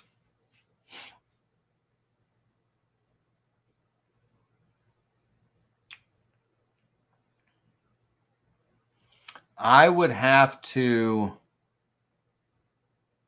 realistically, I would have to carve this toolpath and I would have to flip my piece 4 times and carve that same toolpath all the way around. Let's preview that visible toolpath.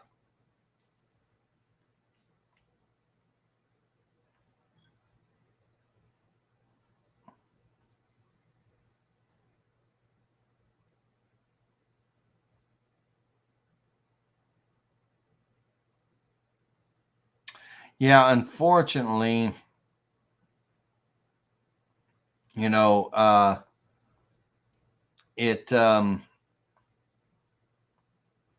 it's just like making a piece of trim and all. It's just creating that straight piece. It's not going to round it over and round it around or anything like that. So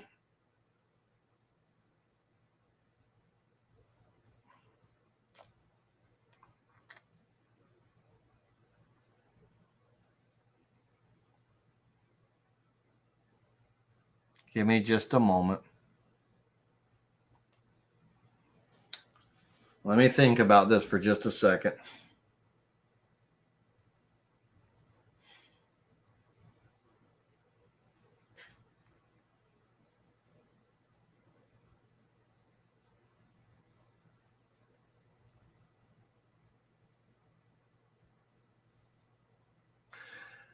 All right. Here, yes, it can be done, but it can't be set up as a flat job. It's got to be set up as a rotary job so it wraps it around.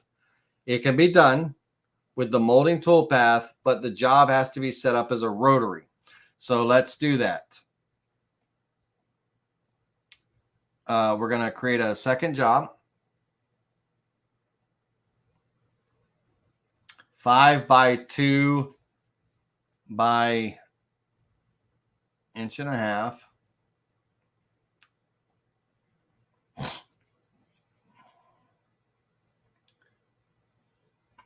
Rotary, 5 inches in length, and the blank, it's looking for a diameter, right? And it's a 1.5 inches by 2, so I'm just going to go 2 by 2. I'll have to I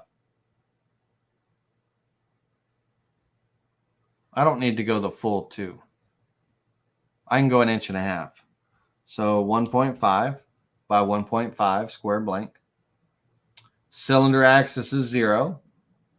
Running along the x-axis for my particular machine. Click OK. Our profile, I'm going to borrow these 2 vectors right here and copy them.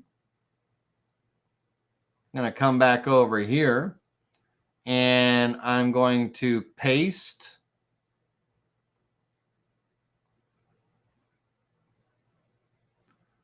This is no longer needed. That straight line is no longer needed. I just need this profile here. Now, I want to center this left to right. Center left to right. And my blue lines that you see here, those are my drive rails when I'm in a rotary. So I need to move that over to the end of the tenon there. And I need to move this one over to the end of the handle here. Okay. Now I can do the molding toolpath. If I'm doing it as a molding toolpath, I just need to select this line right here. Hold down the shift key, select this profile. Now you see how it went that way, right? I need to reverse the direction. It's got to go back this way. It's got to go back towards that blue line there. I'll use an 1/8 inch tapered ball nose bit. Calculate the tool path. I'll use a clearance tool and a 1/4 inch end mill.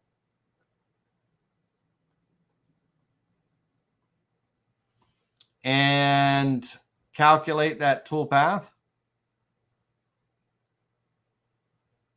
Now, on my end mill, I'll have the end mill machine the flat region, which is this here. So I get a nice square tenon when that bit comes down. So I'll have it machine that flat region there, and then I'll have the ball nose skip that flat region. Calculate.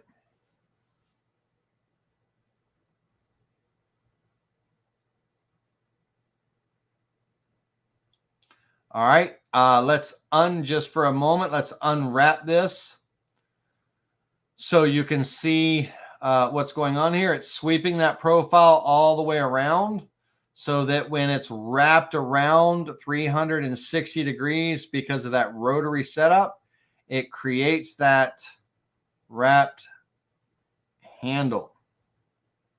Okay, so let's go ahead and preview the tool path.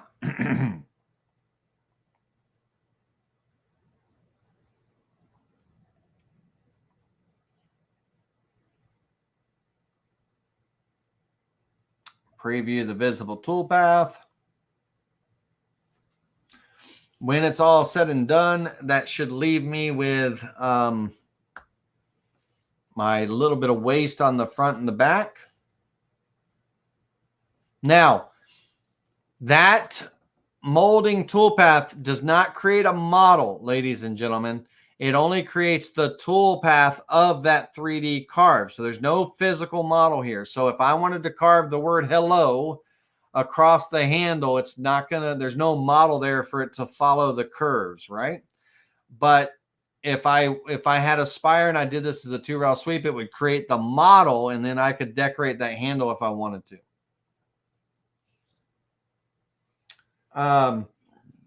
Ronnie says, Laney, could you not do a 2-sided job like when you created the chess players for the chess set? No, because this is not on the chess players. The chess players, I had the models, right? So it would be a 2-sided job if it was a model, because I've already got my the models already curved and contoured for half the side and the other half when it's together. This was just a vector, right? It's a vector drawn. There's no model or anything there. And I'm trying to do it assimilating that I don't have a spire to be a model. I got to do it as a molding toolpath. It can't be set up as a 2-sided job, because all it does is a 2-sided job is just sweeps it straight across. It does not round it around. It doesn't round it around.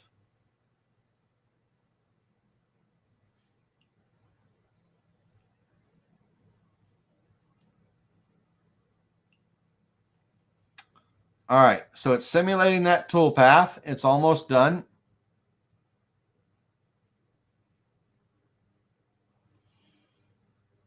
What you're looking at is kind of the rough.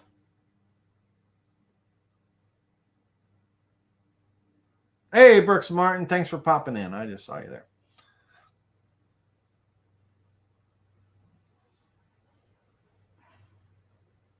All right. Now, what I would probably do and everything, so I have a little bit more meat, right, here. So I have a little bit more meat on this. I'd probably make that end piece a little bit wider, but I actually have all of this here that is not getting milled. It's only getting milled in within that area. So if I used the, give me just a second here.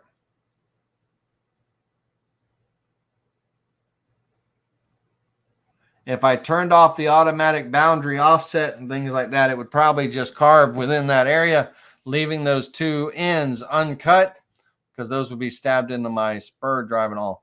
And again, this would be a rotary. It would not be a 2-sided job. It's a rotary. So a little bit of give and take with the, with what we can do. All right. So that's going to be our handle. Okay. So that's what the handle is going to look like, minus these little nubs, right? Those be trimmed off. But nice looking ergonomic. Is that the right term? Ergonomic handle. Nice little, looks like it got a nice little comfortable grip and everything. Got a little bit of looks like a peanut, but got a little bit of style to it, and I think that would be really nice. Okay, now let's move on, because it's 9:58. We're already an hour and 58 minutes into all of this, right? I want to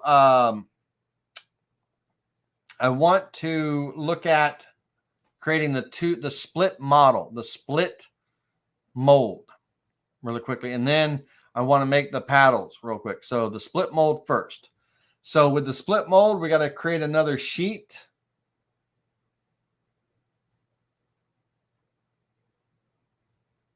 Now, how high the mold is depends on how thick you want when you're molding this, how thick you want your butter, right? Now, just keep this in mind, okay? Imagine, I wish I had a good example. I'll use this box right here. Imagine, look at me down in the bottom corner. Imagine that this box is my is my mold, right? So imagine that, I got a nice thick mold, nice wide, right, mold here. Now, if it was just a plain square mold, right, making my butter, I'm filling my mold up and everything. when it's all said and done, I can take and cut my butter down into sticks. Now I have sticks of butter based on, certain dimensions and things like that, so we want to make sure we got, depending on how deep we want our mold. In this case, we're doing the split mold where it's two sides that come apart, and there's going to be kind of a shape in the middle of this split mold. It could be round, it could be rectangular, it could be diamond shape for all I care, right? But we're going to have kind of a nice little scallop shape and everything in there. And so, but how thick we want our butter to be, right? And everything. And so this is roughly about 2 1/8 inches in thickness. I like it. All right. So for our sheet here, this is going to be our split mold, the 2 pieces. And then we're going to have a flat piece for the bottom that's going to have a decorative thing in it that gets stamped into the mold.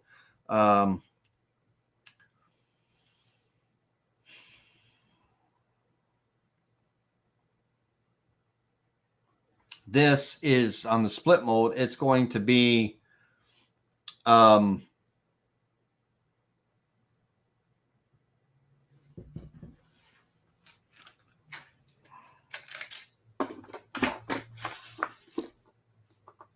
yeah, I like it. We're going to go 7 1/4, 7.25. We're going to go 4 1/2, 4.25,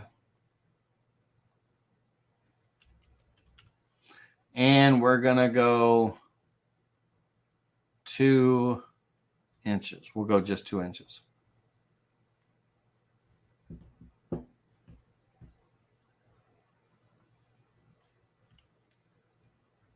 All right, on this one, it is not going to be a 2-sided part, just one side. So I am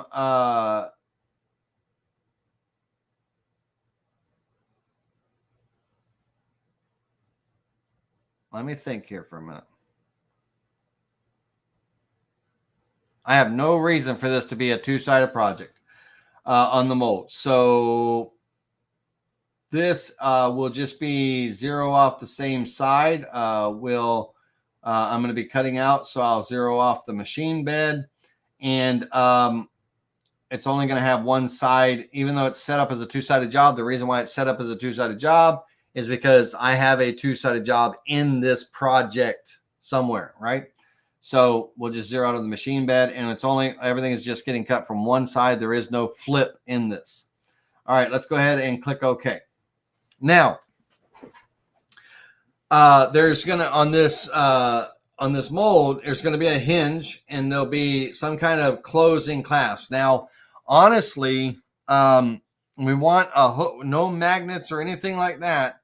We want some type of clasp. I don't care if it's a over center clasp, if it's a hook clasp, whatever it is, but it really needs to close because we're going to be packing this butter into this mold. When we take our paddles and everything and we scoop out of our bowl, and we're packing, no air gaps at all. We're packing and scraping just like, and then once that mold is full, just like we're screeding concrete, we're going to screed the top of that mold off and create a nice smooth surface when we flip it over and all that stuff and everything. So, but we're going to pack it nice and tight. It's going to be a split mold, but with a clasp and everything. Mechanical clasp of some sort, no magnets. Okay, so let's go ahead and go back in here. Let's close the guidelines. On this, I'm going to get my initial shape down first. So on my initial shape, I'm going to just kind of go in the middle here. I am going to go, 3 inches is a nice size round, but I'm going to go a little bit bigger. We're going to go 3 1/2 there. And I want this to have like a little bit of a scalloped edge all the way around. Okay, I want like a little bit of a scalloped edge. Now, to create that scallop, I'm going to take a small circle, right? And it could be whatever size you want. I don't want it really very big. I'm going to create a small circle, and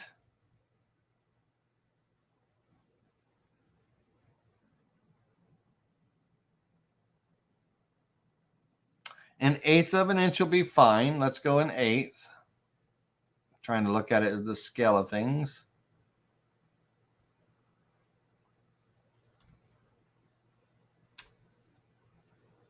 Let me see here. Yep. All right, that's fine. Now, I want this to copy all the way around this circle here. And the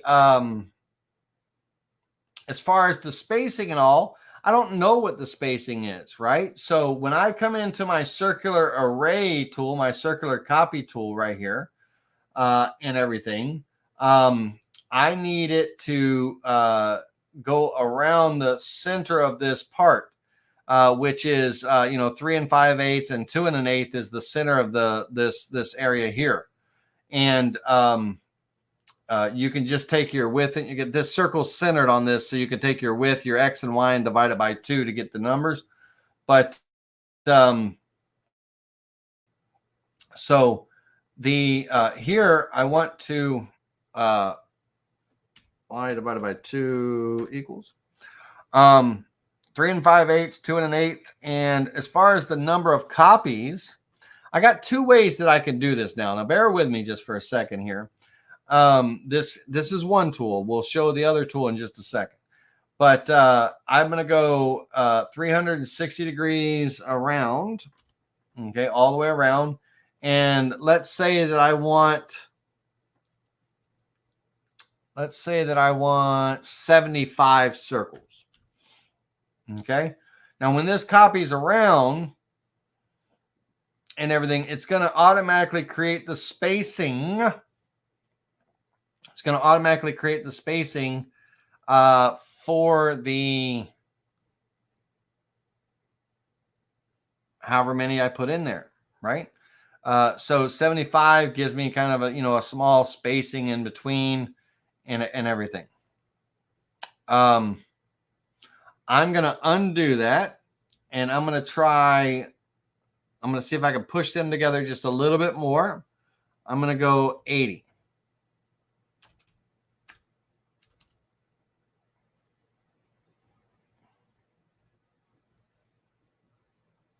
Okay. Hold on a minute. 90.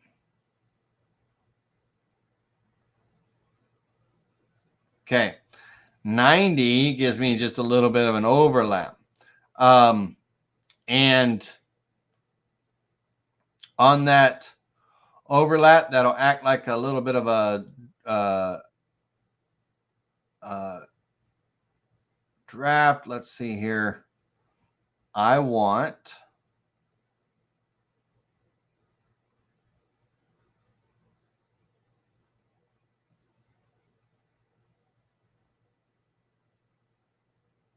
I'm actually good with that. I'm good with that. So what I want is let me see what the weld tool, if I weld these together right now. Yep, that's exactly what I wanted it to do. So on this object here, basically, I want this outside half, basically, right? I want that outside half. So if I weld those circles together, that should give me an inside part that I can delete, and then this outside part right here, okay? And that little scallop border, imagine that's what my, that's what the outside of my, when this mold closes in, I pack everything in, that's what the outside is going to look like. Now, this is a little bit of a draft right here, which is good. It should release just fine, that nice little point, and everything. But if I wanted to, got to do it 100 times around, but I could also, I could come into my fillet tool, and let's say that I did a 32nd inch fillet. I could come in here and, fillet this to, create this and probably go a little bit less than a 30-second. But depending on, what I want that scout to be, if I want it to kind of have a little bit of depth to it or not. Now, if 30-second is a little much, I could come in and let's say let's go 15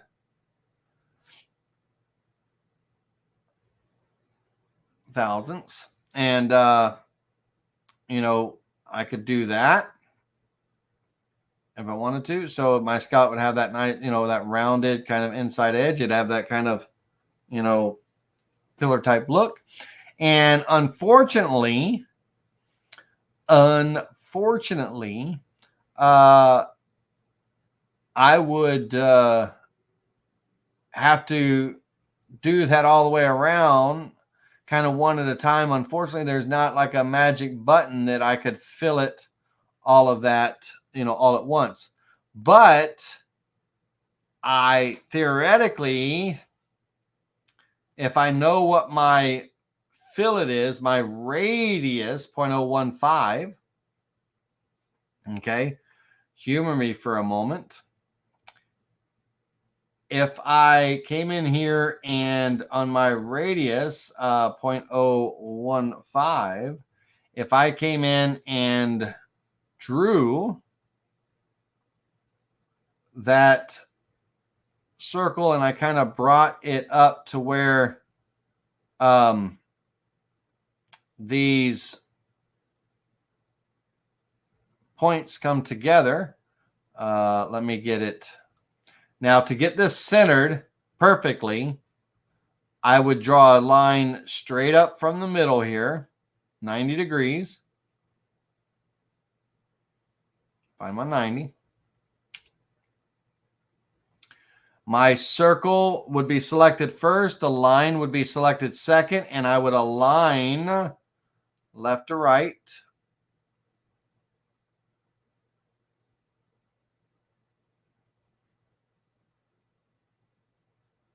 Of that. Am I centered?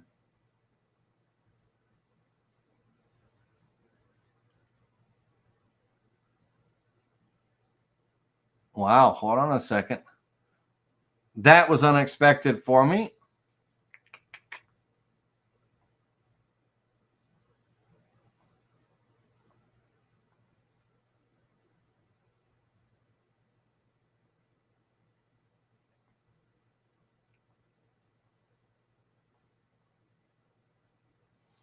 Why is my hold on a second. Why am I shifted off?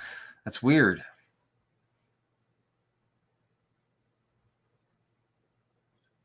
Center of that line should be center of that line. No.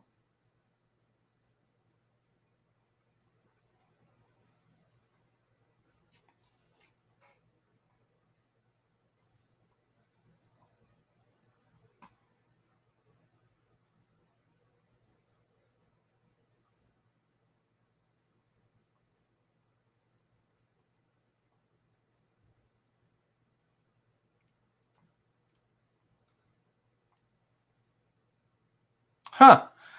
All right. So let me hit undo. I can't do it. First time I can't do that. So what I was going to say was if I can get this aligned to where there's the correct amount of overlap,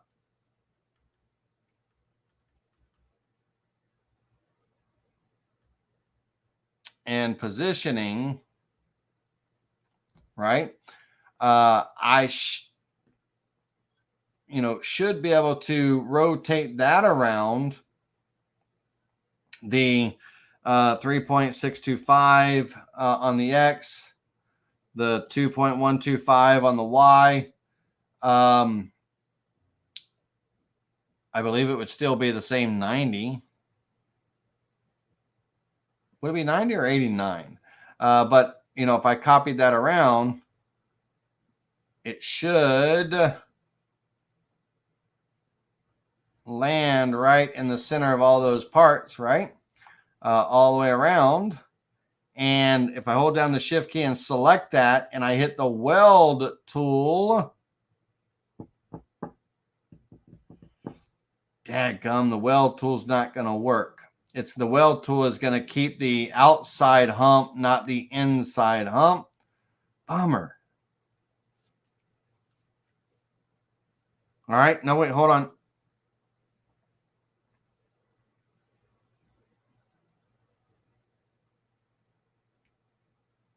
I got it. I think I got it. Node editing.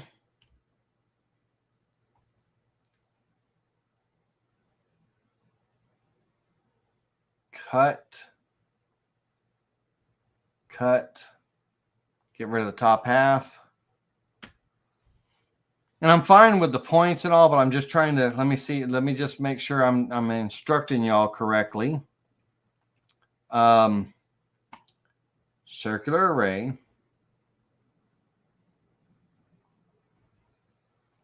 3.625.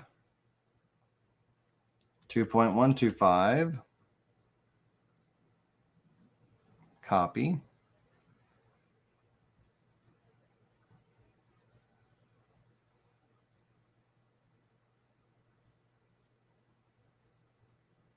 Okay. Hold down the shift key, select that, and weld.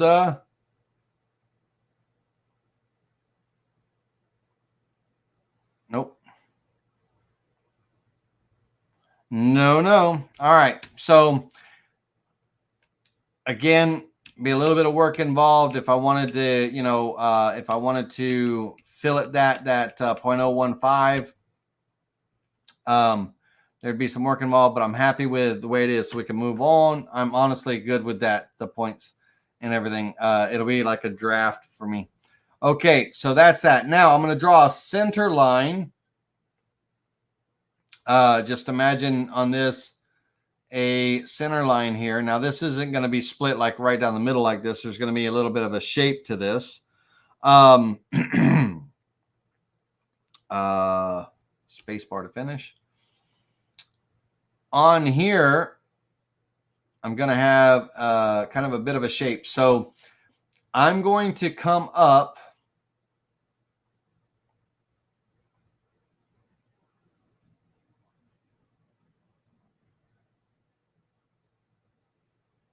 and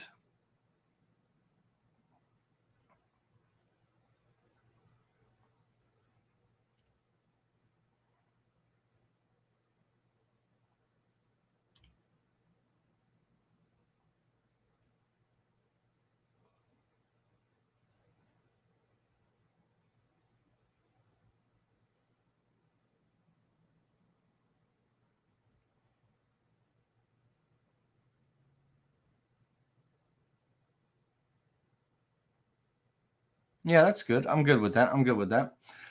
So I'm going to take this and I'm going to mirror that down to the other side. So select, flip vertically, create a mirror copy, flip along job center. Okay. So that'll be the shape of my mold here. Now, I got to think about my bottom plate. There's going to be a bottom plate that this mold is connected to and everything. And stuff that it kind of attaches to and all.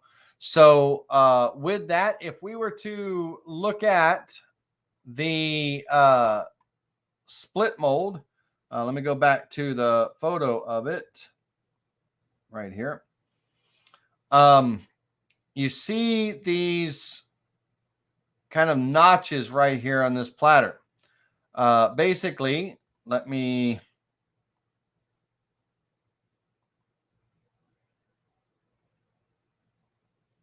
I don't really have a bottom view of this, but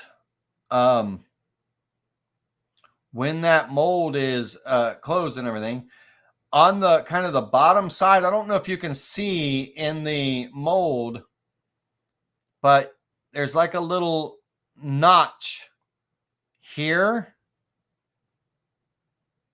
over here, down at the bottom, and here. And basically that little notch kind of goes down like to the bottom side of this. There's a think of a the bottom side.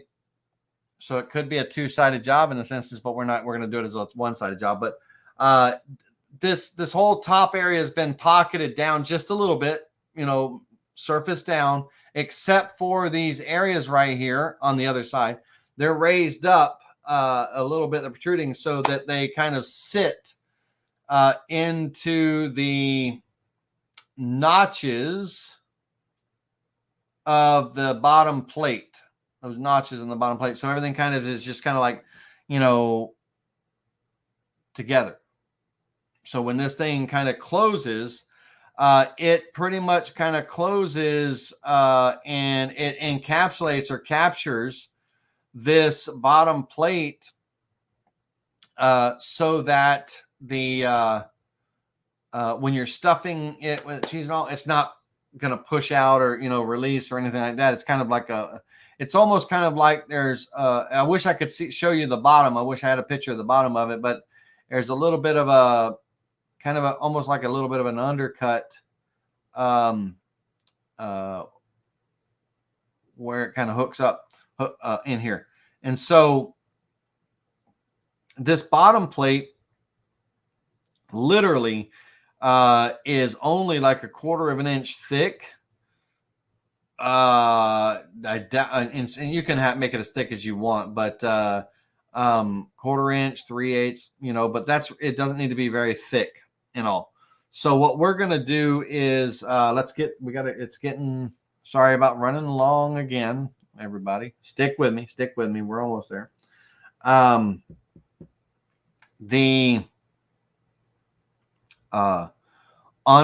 Imagine that we have a matching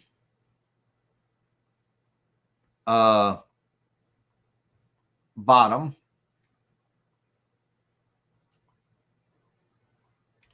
Right?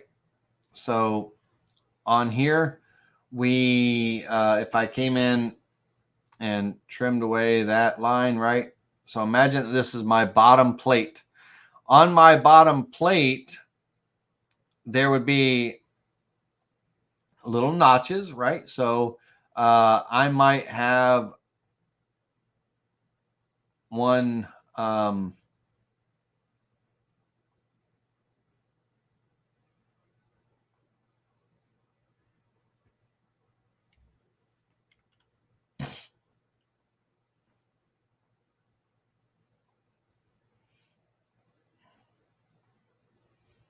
now what's important, okay, the way these things are shaped and everything, let me take node editing. Let me cut it here. Let me cut it here. Nope.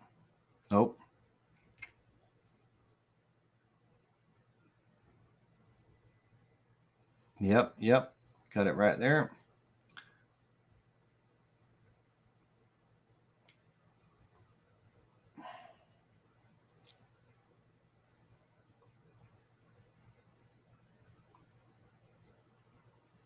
Imagine, if you will, that this door hinges up, right? And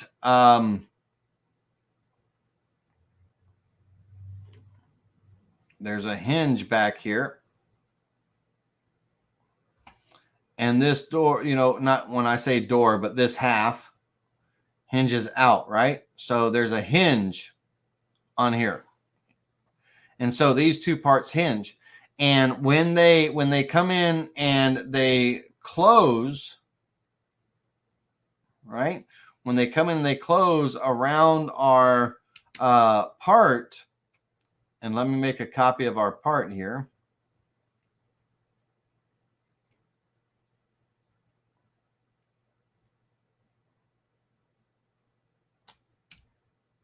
All right, one more time. Let me cut it.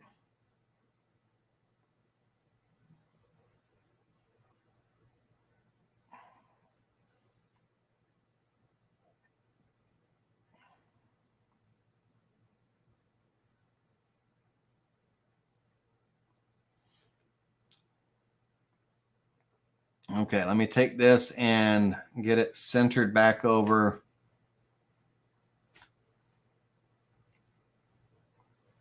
that. Hold on a minute. Two halves have to be grouped together so the software thinks it's one. Clicking on this object here, align to the center to get it overlapped. Now, on that one, we can ungroup it at that point. We can go into the rotate tool. Once again, rotate tool. On that rotate tool, we come in here and we'll get right on the center, and that get that pivot point right on that center line. Take this half, get this pivot point right on that center line. Okay. When this half rotates,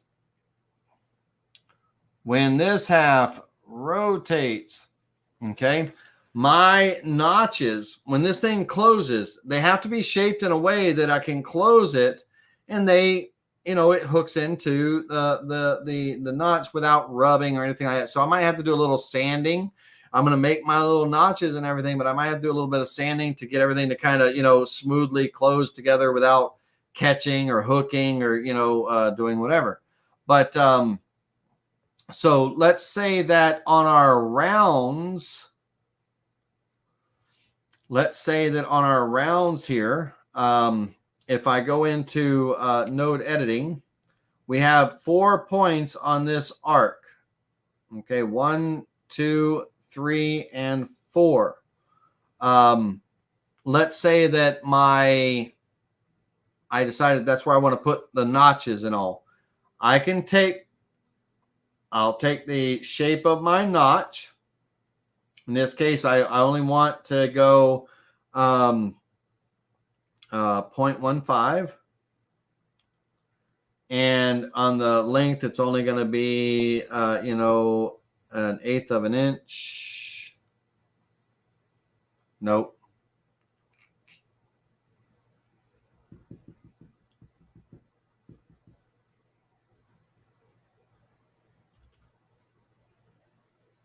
.25.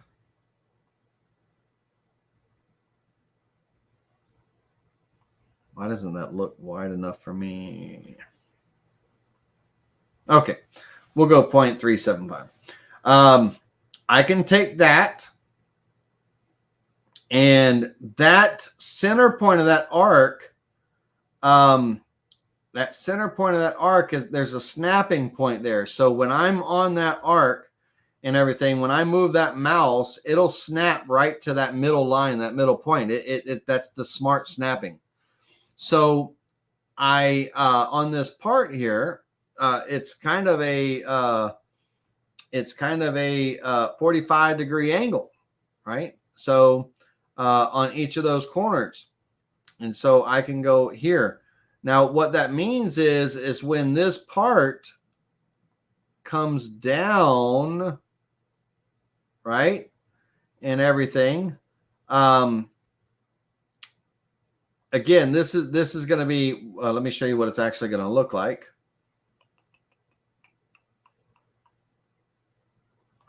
Let me show you what it's actually going to look like.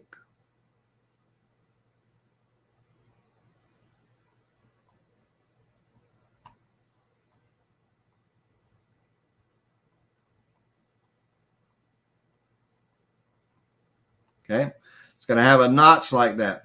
So when this part comes down, and it's coming down to get closed and everything on there, this needs to, it needs to be able to hook in and everything. So we're going to, as it comes down, it's going to want to catch and all that stuff. We're just going to have to kind of finesse it a little bit. Okay. All right. So I need to undo that, trim. Okay. And on this, I'm going to go ahead and move that back to right there. That's what I want.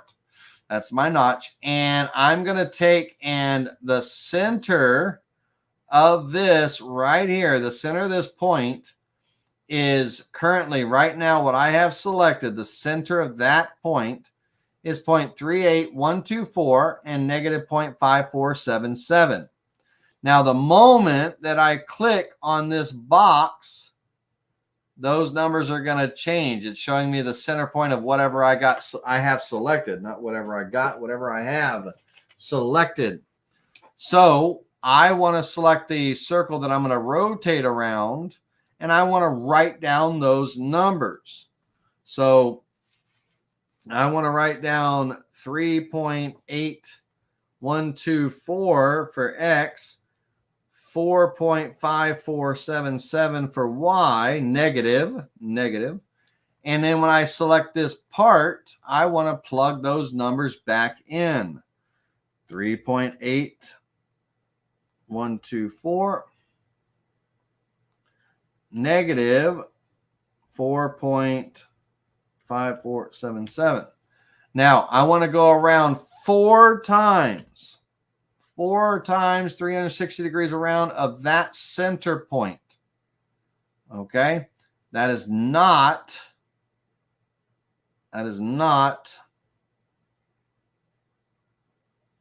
the right. Where in the world are you going? Let me hit Control Z here.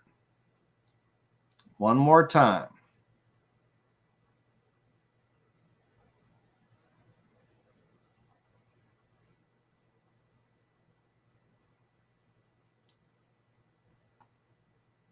$4.5477 negative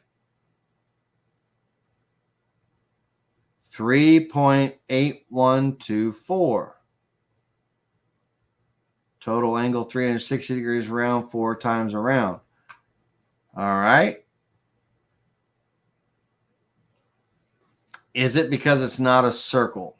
I'm doing a circular array on an oval. I'm an idiot, ladies and gentlemen. All right, here we go.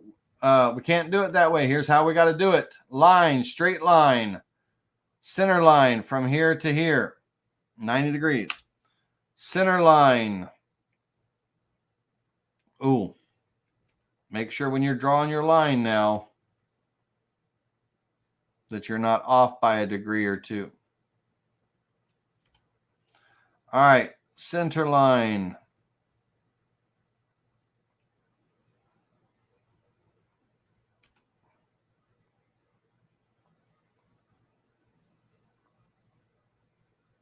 Okay. Select this part. Hold down the shift key. Select this line. Mirror. Create a mirror copy. Flip about the line. Select that part. Select this line. Mirror. Flip about the line. Something's off on that one. My center line is off on that one. Come on now. Bear with me just a moment. Lord of mercy, Laney, you're doing terrible tonight. Let's see here. There we go. There we go. There we go. Let's try that one more time, ladies and gentlemen. Select this and this. There's always a reason for something not being right. Perfect. Select this and this. Flip about the line. Perfect. Select this and this. Flip about the line. Perfect. Wonderful. Take my pair of scissors and come in and trim.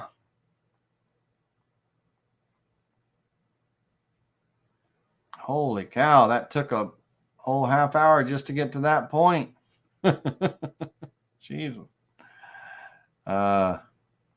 Starts screwing up. We're 2 hours and 33 minutes in. Everybody's minds are stretched out. It's a late night, been a long day. Everybody's tired, including your instructor. All right. So this is my base plate. Okay. So that's going to be out of another sheet. Let's get another sheet created real quick.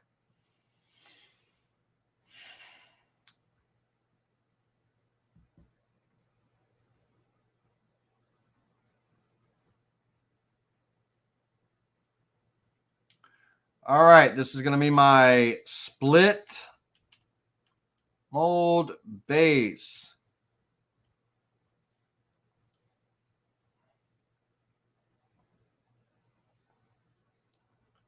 I want to copy this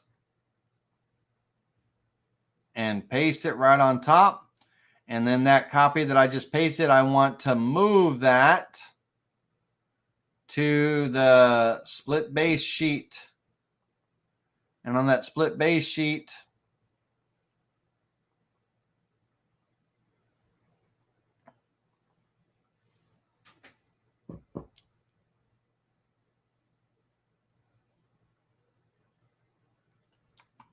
that just scared me. I'm going to resave here in just a second.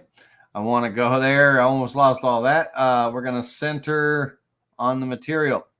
All right. Really quickly, I'm going to come in and hit save, file, save to save that. Those changes. Holy camole. All right. People are starting to drop off. I appreciate y'all for sticking this long. Let's see here.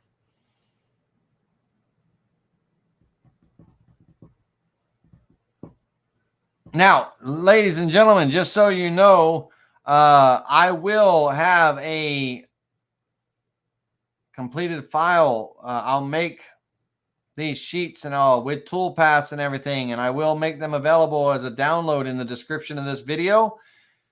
If you would like to have them, I'll create some little patterns for the molds, but of course you can change them and everything. But if you want to give it a go, you'll have everything that you'll need. Now, the only thing that's going to be the difficult part, if you don't have a fourth axis, that's going to be the hard part for the handle because it won't be able to be done as a two-sided job. What I'll do is I'll actually create the model, STL model. I'll make that available in the file. And then you would be able to carve it as a two-sided job. Okay, so that way there's no rotary required. So I'll do that. And I'll have the toolpaths and everything. So you'll have that. Okay, so that's done there. Now this one,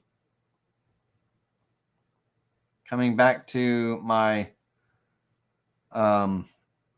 split mold. Now the split mold base, the thickness of that piece of material has got to be changed in the edit of the sheets. That split mold base right there, it's currently right now set at 2 inches thick. It's only going to be like a quarter, 3/8 at the most.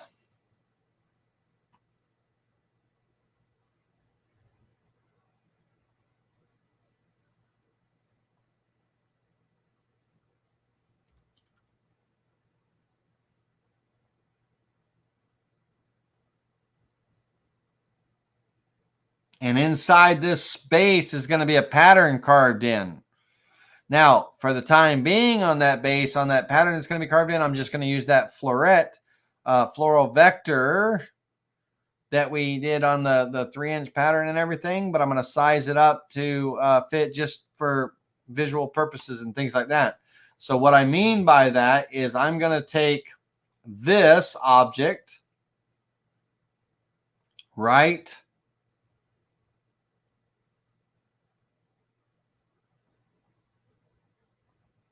Wait for it to catch up.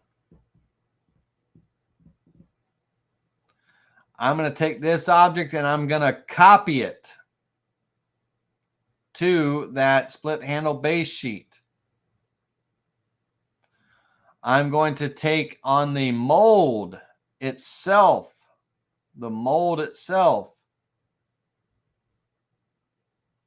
it's waiting, wait for it. It's going to be active. I'm going to take this and copy it to that base sheet. On this base sheet, that round circle is just for visual purposes. It'll get deleted in just a minute, but it's what we're going to use to align everything up. All right, so currently right now, we're going to take this select that. We're going to align to the center of that object. Okay. And this outside perimeter is going to represent the outside perimeter of the butter, right? It's going to represent the outside perimeter of the butter. And this is going to represent, the emblem getting in the top of that butter. And then what I want to do is I want to create a bit of a border right here. And I'm going to use a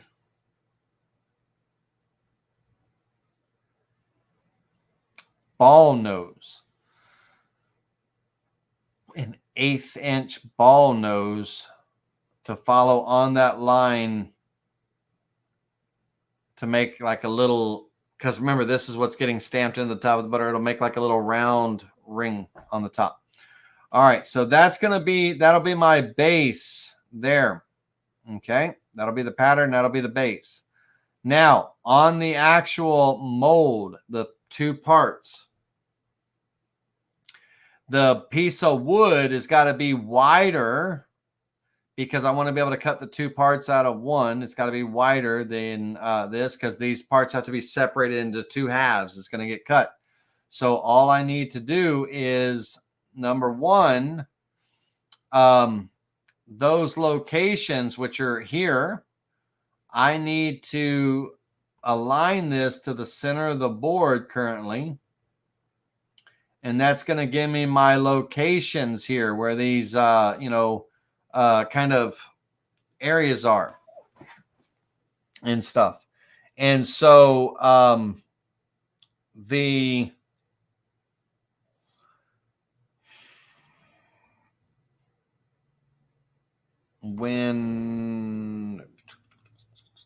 me think.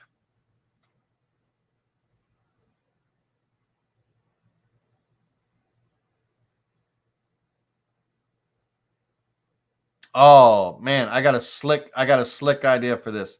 So we would need a T-slot bit.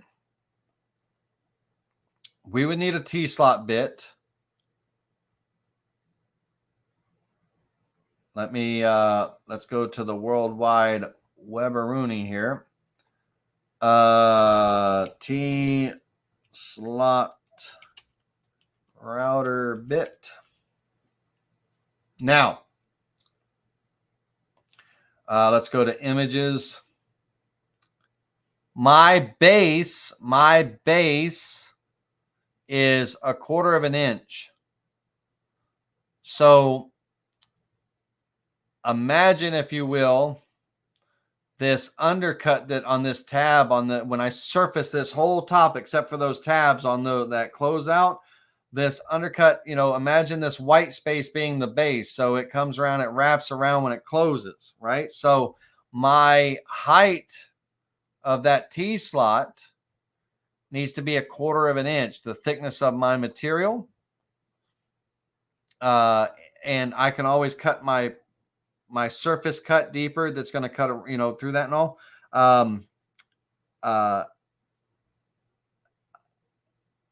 But my blade can't exceed the thickness of 1/4 inch.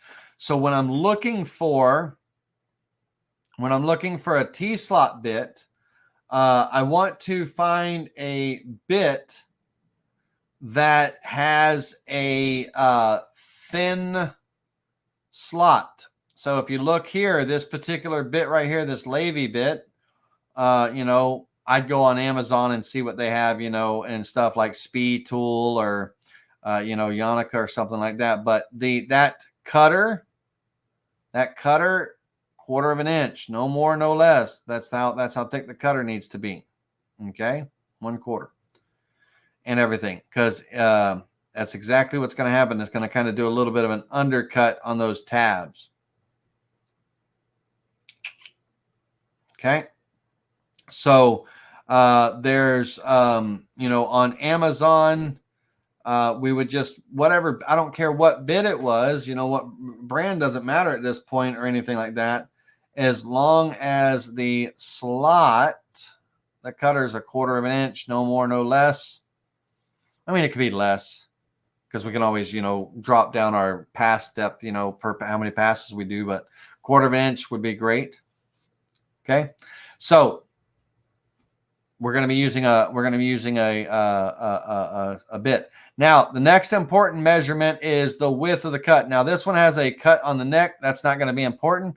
It could be just a plain old shank, you know, with no cutter on there, because again, we're just cutting a certain, you know, all we're doing is creating a small lip and everything. And if we look at our part, so if we go back in Vectric here, when that bit comes in and does the undercut, so all this area is going to get surfaced down, okay? It's going to get surfaced down by the thickness that I want my tab to be, plus 1/4. So let's say I want my tab so it can last for years and generations to come. I don't want it to be too weak and too fragile or too thin. I want to be able to make hundreds of molds of butter and more, right? So I would probably say that I'm not going to be, definitely not going to be any less than 1/8 of an inch. But I would probably say 3/16 of an inch would be the thickness of my tab. So it's going to be 3/16 plus 1/4. Okay. And so 7/16 is going to be my, how much material I'm removing off of this mold. So how that would look is this, this bit is going to surface, you know, around, leaving this wood here and everything. So there's going to be a cut that leaves this material. So all of this stuff is going to get removed. It can be that same bit, but remember now that T-slot bit is not plungeable. There's no cutter in the middle, you know. So what I mean by that, for those of you that are new to cutting and everything, some T-slot bits have cutters across the top that go all the way across the top that remove material so it can plunge, right? So it can plunge. Some of them, the cutter doesn't go across the top, and therefore, when it's removing material and plunging, this little material in the middle is getting left.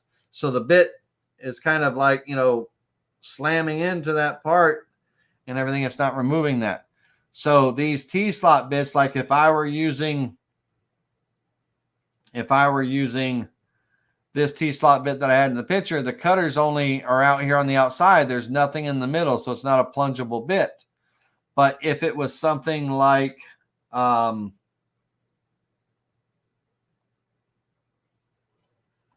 me find one a bit better.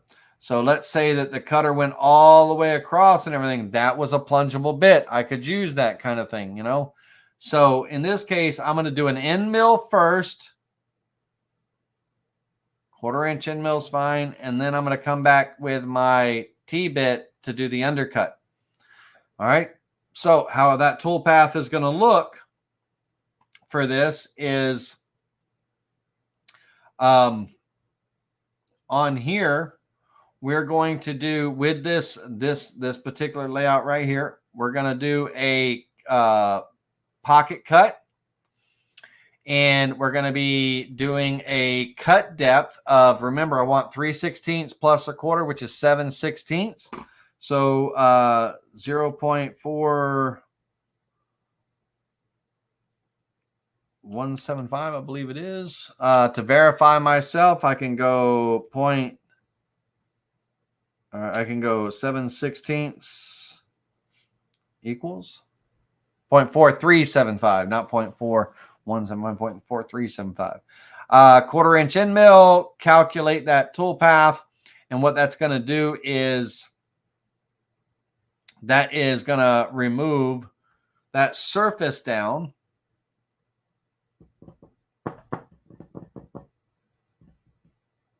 Now, of course, now remember, keep this in mind. Now, this is important. This board's got to be a little bit wider because these are going to be two halves. So this toolpath isn't going to be perfect right now. I'm just demonstrating what it's going to be and everything. All right, guys, 2 hours and 49 minutes. We got about 15 more minutes. We're going to try to wrap this up. Keep in mind now, I will have the toolpaths. The only thing we didn't get to were the paddles. So we might continue this next week. Too many pieces to try to get done in a short period of time. It's 10:50. People got to work tomorrow.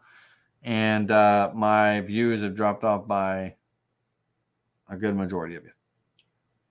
There's a few hangers. Thank you all for sticking with me.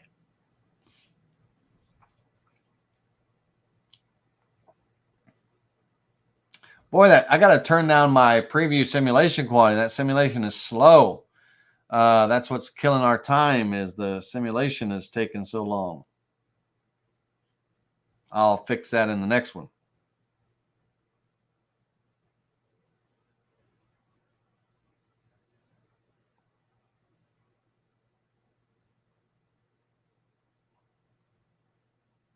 All right.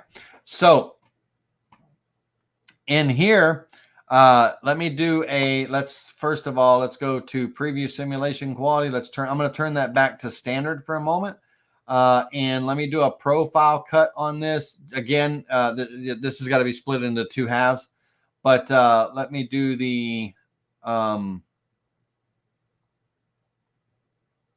let me do a profile cut. Profile toolpath, cutting on the outside of the line all the way through the material. I'm going to use a 1/4 inch end mill.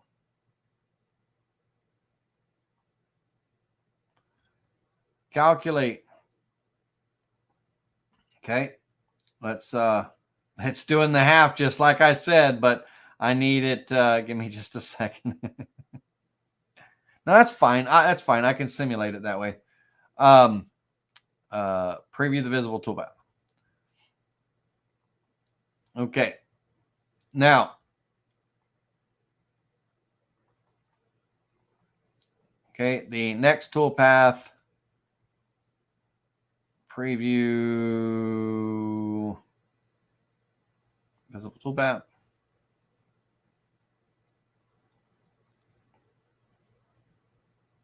Okay, so let me get rid of this waste. Now, these tabs aren't that big. Now, they have to be bigger than the holes. They got to be, I'm an idiot. They got to be slightly bigger. They got to be longer this way than my base plate, because it's got a hook. It's got a hook. There's no hook right now. So on here, I got to go into node editing mode. I need to pull this out, and I'll pull it out. Let's hook it by 3/16. Yep. All right. Give me a second. Let me pull this one out. Got to have a hook.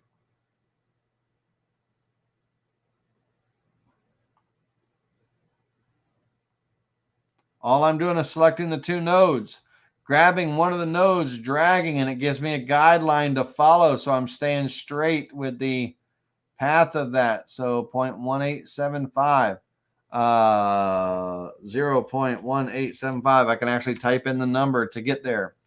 So what I mean by type in the number, I can take this one, select this one. I can start to drag in the direction that I want to go, and I can just simply type in 0.1875 and hit enter, and it'll move out to that position following the path that I drug it for whatever that little bit, Okay, we're going to recalculate the toolpath, not that one, this one. We're going to recalculate the toolpath. We're going to reset this and preview the visible toolpath.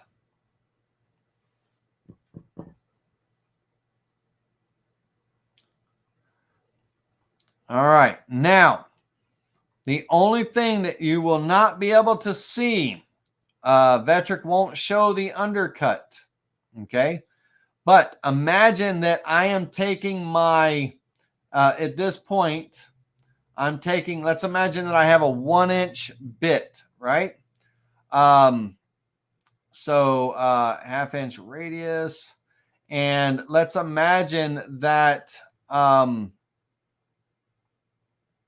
of that, let's say my shank is 1/4 of an inch, right? So radius would be 1/8.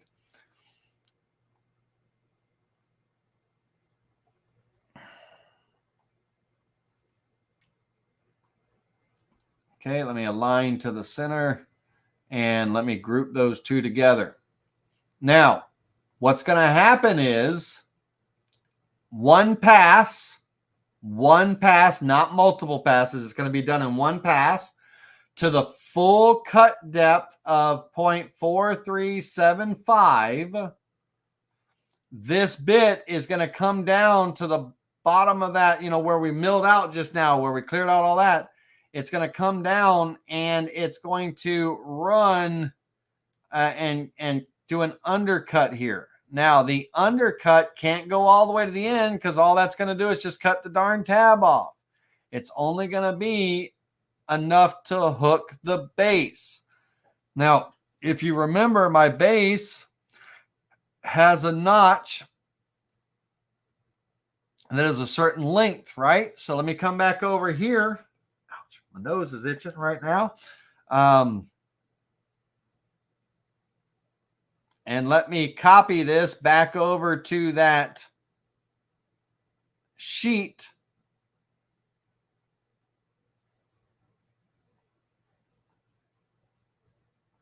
Okay. Let me come back over here. All right.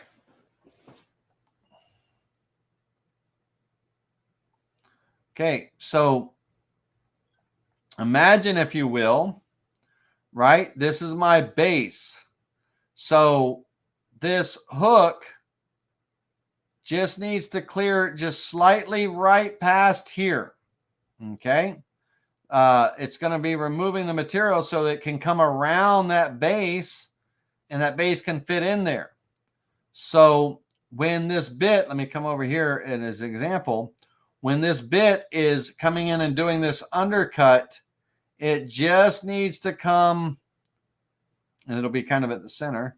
It just needs to come right past the baseline here. It's going to clear away that material so that hook can come over. And so this bit is going to come all the way down to 0.4375 in one pass. And it's going to come in and it's going to follow a path to where it cuts away that material, not all the way back here and all the way up here. It's going to undercut to here. And so we need to define that location. We need to define that location where it's going to, it's going to kind of cut to. And all I need to do in order to do that is take my profile and, oh man, why is my nose itching? I can offset that inward.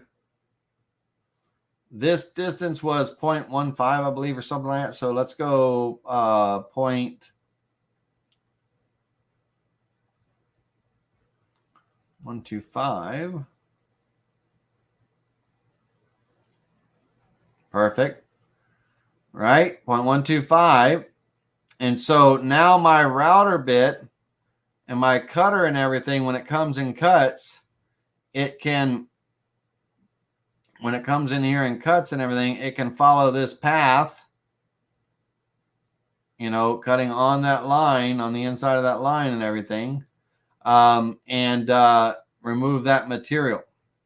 Okay, so it'll cut on that line and remove that material and everything. So that vector all the way around, it's, and of course I only have it half, doing a half. I'll have it all laid out properly for you.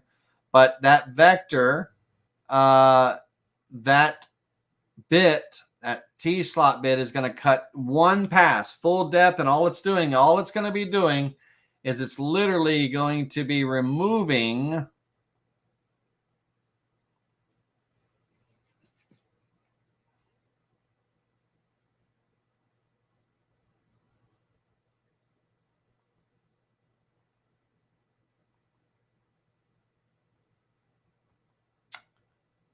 come on, Vetric, catch up with me.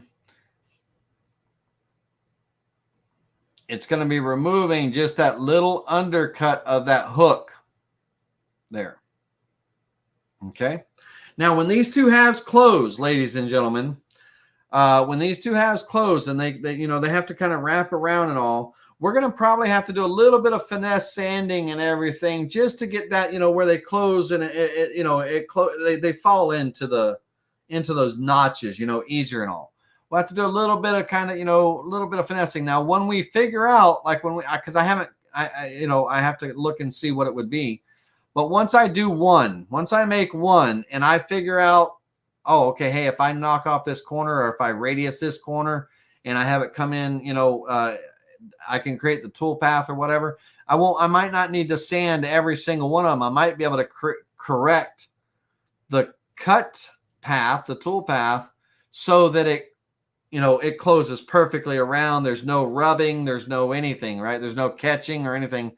But I got to kind of make one. I always got to test it, make one, see what works and everything. Hey, John Thompson, what's happening, buddy?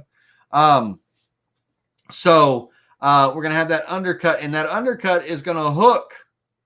And we want a nice tight close, right? So we want a nice tight close. When it comes and it closes up, I don't want butter squeezing out and all that stuff and everything like that. So when this part comes and closes and stuff, it's going to be nice and on the way around. And so I'll have a base. I'll have the split mold. I'll put a hinge here. I'll put a hook here. And what I'll end up doing is I need to add a little bit of straightaway here so I have enough room to put a hook. If we look at the photo of that split mold, you can see the flats at the ends, flat, flat, flat, flat. So it can have the hook and the hinge, small hook and small hinge. There's a place for them. You know what I mean? So, and you see the flat on the mold that kind of follows that, copies that around and everything.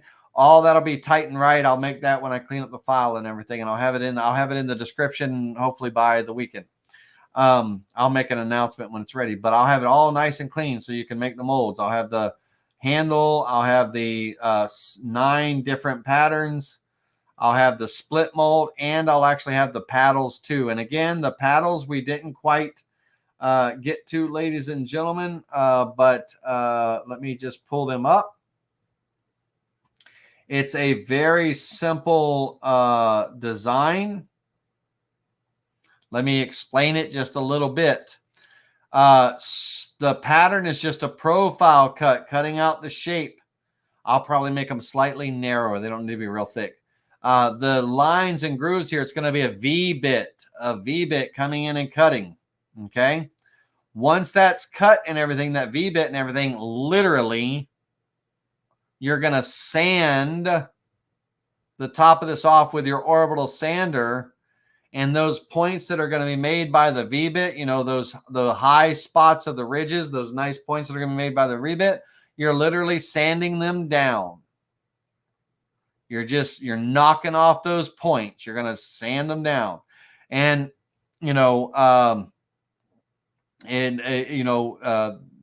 just sand them down. They don't have to be, you can figure out a way to, sand them down and where they're all the same height and all, but you just sand them down, run your sandpaper in between the grooves, kind of knock off the sharp edges and all. That's all that's going to happen. The back side is flat, so you can use either side, the ridge side or the flat side when you're working these handles and all. And again, what that is for you individuals that might be joining me late, what we've got going on here as a whole, those paddles and all are going to be used to create or shape our patents of butter or whatever, or whatever it is. Going to be used to shape. We can use the smooth side if we want a kind of a smooth outer edge. Use the rigid side if we want the outer edge to be slightly have like little grooves when it gets flattened. But then we're going to take our stamp. We're going to press that cone down. We're going to press that cone down, and then we're going to end up with our shapes. And you can see the ridges on the side of these pieces from the ridges of the paddle, right? So that's the process that's what the paddles are for. So I'm not going to make the paddles on our paddles. I'm not going to make them this wide. They're going to be slightly narrower and everything, easy to handle and stuff like that. But we're going to have a set of that. So basically what we've got going on here is, in a sense, what we've done tonight for those of you that have joined that kind of popped in late is we have basically we kind of have this little kit going on here. So we're going to have a split mold. Now you can see on the split mold here from the side view, you can kind of see what they got going on here. You can also see that there's some kind of metal clip there. So looks like they got some metal clip going on in the mold to hold it instead of, the undercut on the tabs and all. I'll get all that figured out in the tool pass, and I'll make sure that you understand. But that mold is going to, when it comes in, it's basically going to close and hook, and it's going to create that pattern. And then on the top of that pattern, it's going to have, some kind of imprint, but we also have the stamps that's going to have some kind of cool creative designs. And we're going to have the paddles. One side's going to be flat. The other side's going to have those ridges and all, depending on what we're shaping. We're going to have ourselves a cool little kit for butter forming. And we could sell that 3-piece kit, the mold, the paddles, and the stamp. We could sell those and everything. And just to give you an idea, ladies and gentlemen, the last little bit, just to give you a general idea, right? A general idea of that kit. What kind of, what their market, what they're going for. So we're going to have butter mold. Give me just a second here.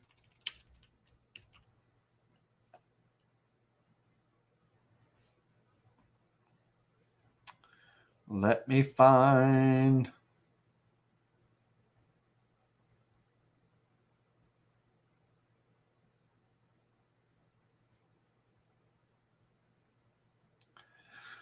Trying to find the 3-piece kit. But here, I tell you what, I'll just do it this way. So on the screen here, courtesy of Etsy, let's go back up a little bit. So they have, all kinds of different types of kits and everything, right? Let's come down here real quick to a little bit of a different design on the split take mold.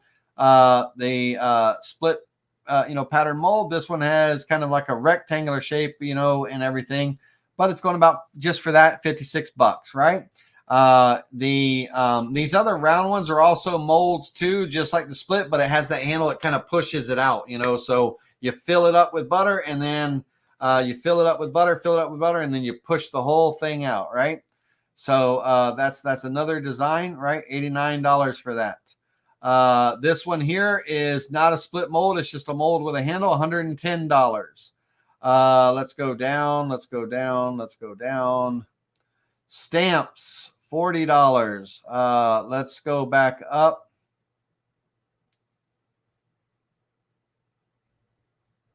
All right, so that was, let's go back up here and let's call butter stamp. All right. So these butter stamps, they come in all different shapes and sizes. You can get them in, they're also can be used for clay, soaps, and things like that. I mean, there's all kinds of uses for them, really. That type of design and everything. But this little 3-piece stamp kit right here, $114, right? $11, so I mean, do some market, see what they're going for. But imagine a 3-piece kit that's got the split mold, the stamp, and what was the third piece? The paddles, right? So if we go butter paddles,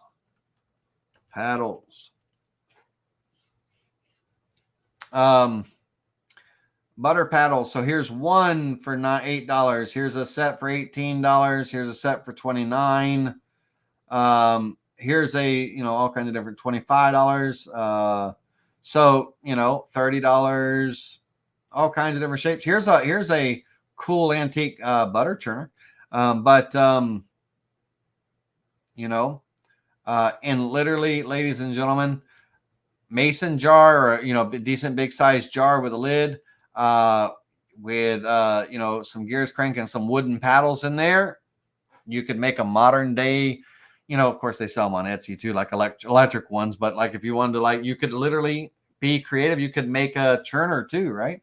The homemade churner, DIY churner for people. But $15. So these paddles, that's a single one, but as a set, be $30, right? So imagine a 3-piece kit, that has, maybe a couple of stamps. In this case, we made 15 different stamps, right? So let's say we don't do all 9. We did 9, not 15. 3, 6, 9. Yeah. Let's say we picked 2 patterns, split mold, 2 patterns, and 2 paddles, right? 2 of the stamps and 2 of the paddles as a 3-piece set. Wouldn't take very long to make, very inexpensive in materials and all that stuff, machining time and all that. But you could probably do a good 40% margin on it. You could probably, $120, $130, even more, right? Yeah, man, it could be fun stuff at the farmer's market. But also, you could make your own butter, and you could sell the butter at farmers markets and those type of festivals and things like that, like we talked about, right? Yep, John, that's exactly what John, just like the T-slot. John Thompson is exactly correct. Same thing, same situation, exactly what John said. You could use a small surfacing bit to cut down and then knock off the top with the V bit. Yes, okay, so on the paddle he's talking about, but the surfacing bit, small, could also be used as the T-slot bit if the cutters are 1/4 of an inch. But anyway, but John's referring to the paddles. So we can, when we do that V bit, we could take a surfacing bit, a small surfacing bit, and we could, surface off that high ridge, right?